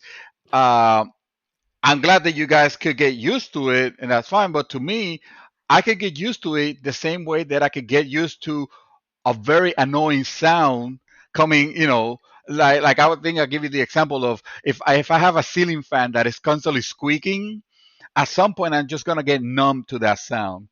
And that's the way that I'm getting used to Aerith. It's not in the, oh man, she's actually acting like a, she is growing as a character, in a mature way or whatever. It's like, no, That's she just me still filling in sounds like Minnie blanks. Mouse. Yeah, that's just me Yeah. filling in blanks. I'm not saying that that's the. I'm just saying if I can understand why they went with that choice because obviously this is a creative choice to go with that particular way she sounds. You know what I mean? No, mind you, Oh, I That would be agree. my only. it's not that I Like that's the disagree only with thing you with I the can think voice of. acting Yeah, yeah, yeah. overall. There are some things that when they're talking, it just sounds awkward. Like when Johnny's, oh yeah, Johnny, Johnny's kind of annoying. I hate But Johnny. when you're in that first Mako reactor, because it's not Mako, it's Mako reactor, and you're in the elevator with Barrett, and he starts like talking about the plan, this and that, like bro, he sounded so Freaking Oh Barrett, awkward. my dude. god. Yeah. I was like, It's a no. It's a no. Yeah, his whole acting is awkward. But I could give it. I can extend the courtesy of. Well, it's because this was dubbed in, from Japanese, and again, it has been done better. right, But right. this is Well, what they like were I able said, to I do still with don't this, disagree with the and voice acting. There are some things that are just straight up awkward. That's not the only time either. There's other times that just it like their conversation is like why is this conversation? Why is it like this? Like, can you guys be normal for once? yeah, Oh my god. It's actually absolutely. And I think I said this off I the air. wasn't So here. if I'm repeating myself, I apologize. But I said it's like I'm not expecting um Of voice Last of acting. Us levels of voice acting and whatever. However, a happy medium will be okay. Sometimes the the laughter, the occasional and then the peace sign is like, who yeah, the hell in real yeah. life does that? And I get it. This is not real life. I get it. But if you want me to buy in, I gotta kind of buy in. You know what I Also, mean? that's Yeah. big. That's a big Japanese thing. So yes, yeah. Just like a lot of the places have, katakana, and I can't read Japanese, but it's sort of expected Like to know in a way, maybe not force you into knowing, but it's like, okay, what is this room again? Because I said, it a lot doesn't of tell the me, and it doesn't translate what mannerisms it that the girls is. have are all the same. Like from Jesse to Tifa to Aerith, they all have like the same pose and Even the the same. dudes. Like, really, guys? Like, Yeah. Oh, even the You want dudes. to see Yeah, with some? Yeah, I was gonna say, even the dudes. Look the at Johnny with his ridiculous, hey, old man, what oh, do you know? And I'm like, oh my now I god, do. yeah. this freaking guy. Here's But you here's know what? something. That, Oh, good. if I may, if I may, since I've spoken the least, Go ahead, uh, sir. the thing that the thing that surprised me, the one voice that surprised me that I didn't think was the least one that I thought it was gonna pull it off, and it pulled it off better than the most of them, I would say, is frigging Cloud. I think they did it very Agreed. well. Cloud Cloud Agreed. voice is Yeah. it's actually his character. It's actually what I expect, and he doesn't sound stupid. Maybe because Listen, Agreed. because when he you just end doesn't up say in, much. in Don Cornell's No, mansion and he Tifa doesn't. Yeah. sees him and recognizes him, he goes like, "Yes, I nailed it. I know. Moving on." Oh my god, it's hilarious! I That know. was Oh my god, dude, great. I died laughing at that. There are some. See, this funny is because there's some really well written moments like that, and I'm like, nice. Why? Why Yeah. is this not in all of it? You know I what I mean? I was know. like, who? Why? It feels like they have a team, and the A team writes the good stuff, and you can see Yeah. the B and C team here and there. You're like, ugh. Uh, real quick, because we do have to kind of wrap up here, but I do want to bring up one other thing that I feel is, and to be honest with you, the voice acting, like I said, because I don't know if I've gotten used to it. I've even accepted Barrett at some point. I'm like, you know what? I kind of I'm okay with it. It's not even bothering me as much. Maybe he is definitely that fan that's making noise, but the ghosts, the spirits that are occasionally haunting areas and occasionally they're not, and I don't know who they are. I don't know what they are. I don't know if it explains it eventually. I do know that it feels I have a very theory. Kingdom Heartish, and Yes. it bothers me every time I see them because it doesn't feel like they have a justifiable reason for being there, and because of that is why we haven't even heard the reason. You know what I mean? It's like it's almost like we'll fill in this reason. We don't know what it is yet, but don't worry. Wait till the second one. You'll probably the second one. The second one will have a justifiable reason for them being there. No evidence within this game to tell you that this is true, but I have a theory that came from Reckless, and I agree with him. He's the one that has the theory, and I agree with him. You guys, I don't know if you guys want to hear it, if it's okay. I mean, yeah. Well, you already. Is it spoiler? Because I don't know. I don't know. Is it spoilery towards the end? Yeah. I honestly have no idea. Then, like this is a theory probably that it's only based. He's finished. You can say, but I'm gonna take my headphones off for 2 minutes, and let's just be safe here. So. Yeah. Based off the original. Is Dream taking his headset off? Okay. I believe he that probably those is, but go ahead. spirits are the ancients. Because if you remember in the original, when you went to the temple of the ancients, that you actually saw them, they looked kind of like they were this cloaked figures that you never really got to see them very well. I believe that they could very well be that. The only problem with that theory is it's in the beginning when they attack Jesse, which I have no idea why they would attack Jesse at all. But well, it's the thing. They attack, and sometimes they seem to help other times, and you're like, okay, what is the purpose of these guys? I don't understand. Either they're the enemy, or they're an ally, or maybe they are some. I don't know. Maybe there's some, godly reason in the background. Yeah, the godly reason. Yeah, exactly. There's some godly reason in the background where they're like, "Oh, we need to interfere here to make sure that such and such happens." But it just feels very nonsensical.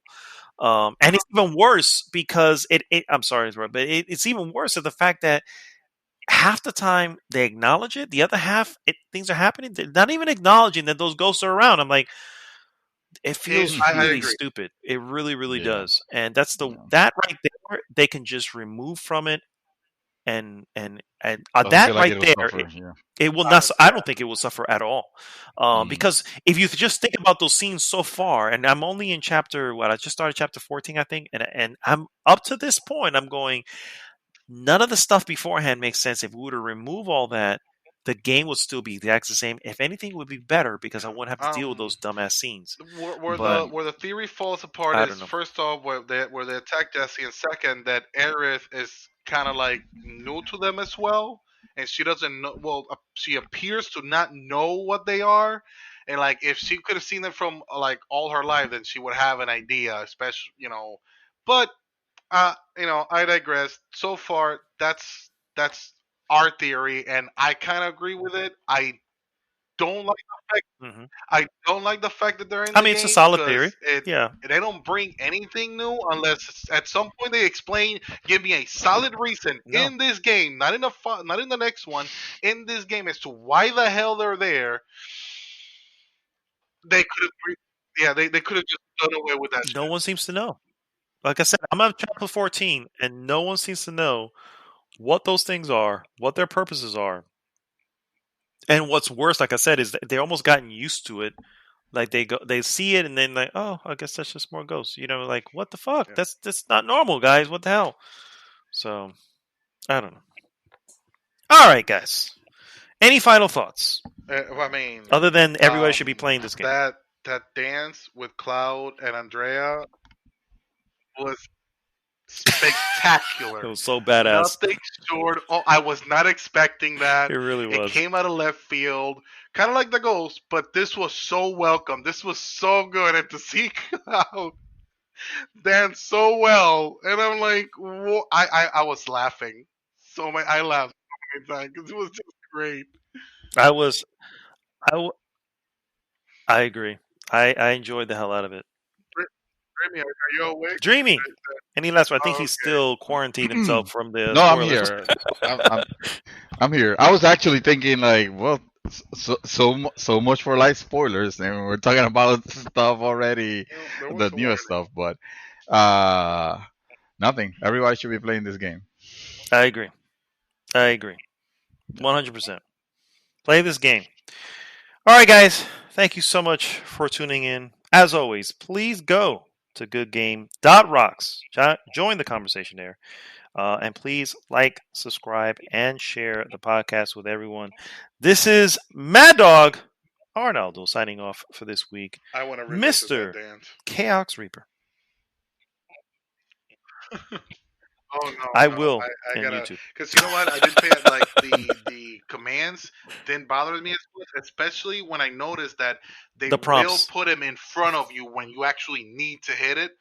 So I actually like, all right, so I'm gonna take some time and look at what actually is going on, and that shit was fantastic. It's good shit. Really good shit. Mr. Santos, take us home. I'm gonna play this game once and then wait for the second one to come on I the gotta year get a platinum for it. 3035. I am definitely not getting a platinum for the game, but I can feel myself definitely playing it again. It's first off, there isn't really a lot coming out anytime soon. But secondly, I don't know. I find it very. I say that now, and who knows? I might not. I may start it like Dreamy would do, and start it and then go, I'm good. Yeah, I've seen this before. yeah, that may happen. Particularly if there's no like new game plus, and I have to freaking start over with all my abilities and everything. It's like, man. Yeah, that would be something. That'd be rough. Also, completely expected because I don't expect this to have Agreed. a new game. None of them have beforehand. Why would they start? But hey, map props, and maybe this should be my last. Fucking map props to Square Enix again. They always ask us to please be excited. Well, guys, I am excited. You not only have delivered a game that it is top notch, that is definitely a labor of love, that it is that is. I was gonna say complete, but the game is actually half of, if not a third. We still don't know how this is gonna be divided, but still, it is. It feels like a complete package, even though it's literally not. And I honestly, I have and to also agree. free of bullshit microtransactions and season passes and all that crap. Like there was, you knew this game was gonna sell, and you knew the fans were gonna be rabid and they were gonna be willing to buy materia. You had the opportunity to like fuck it all up, like our gaming industry likes to do. But you restrained yourself actually, and you deliver a whole package. And you know what? I fucking bought 2 copies. I am glad and I'm proud that I did. I'm gonna keep that one in its shrink wrap for as long as I can, as I want, because it is a testament to what the gaming what the industry could still do. This game's gonna sell like gangbusters, and it did not need to have none of that bullshit. So again, fucking fantastic job, Square Enix. Bravo! Standing ovation from my part for that one, for real, for real. Fucking standing ovation for that. Agreed. There you go. All right, guys. How's that for last words? Well done. We'll see you next week. GG!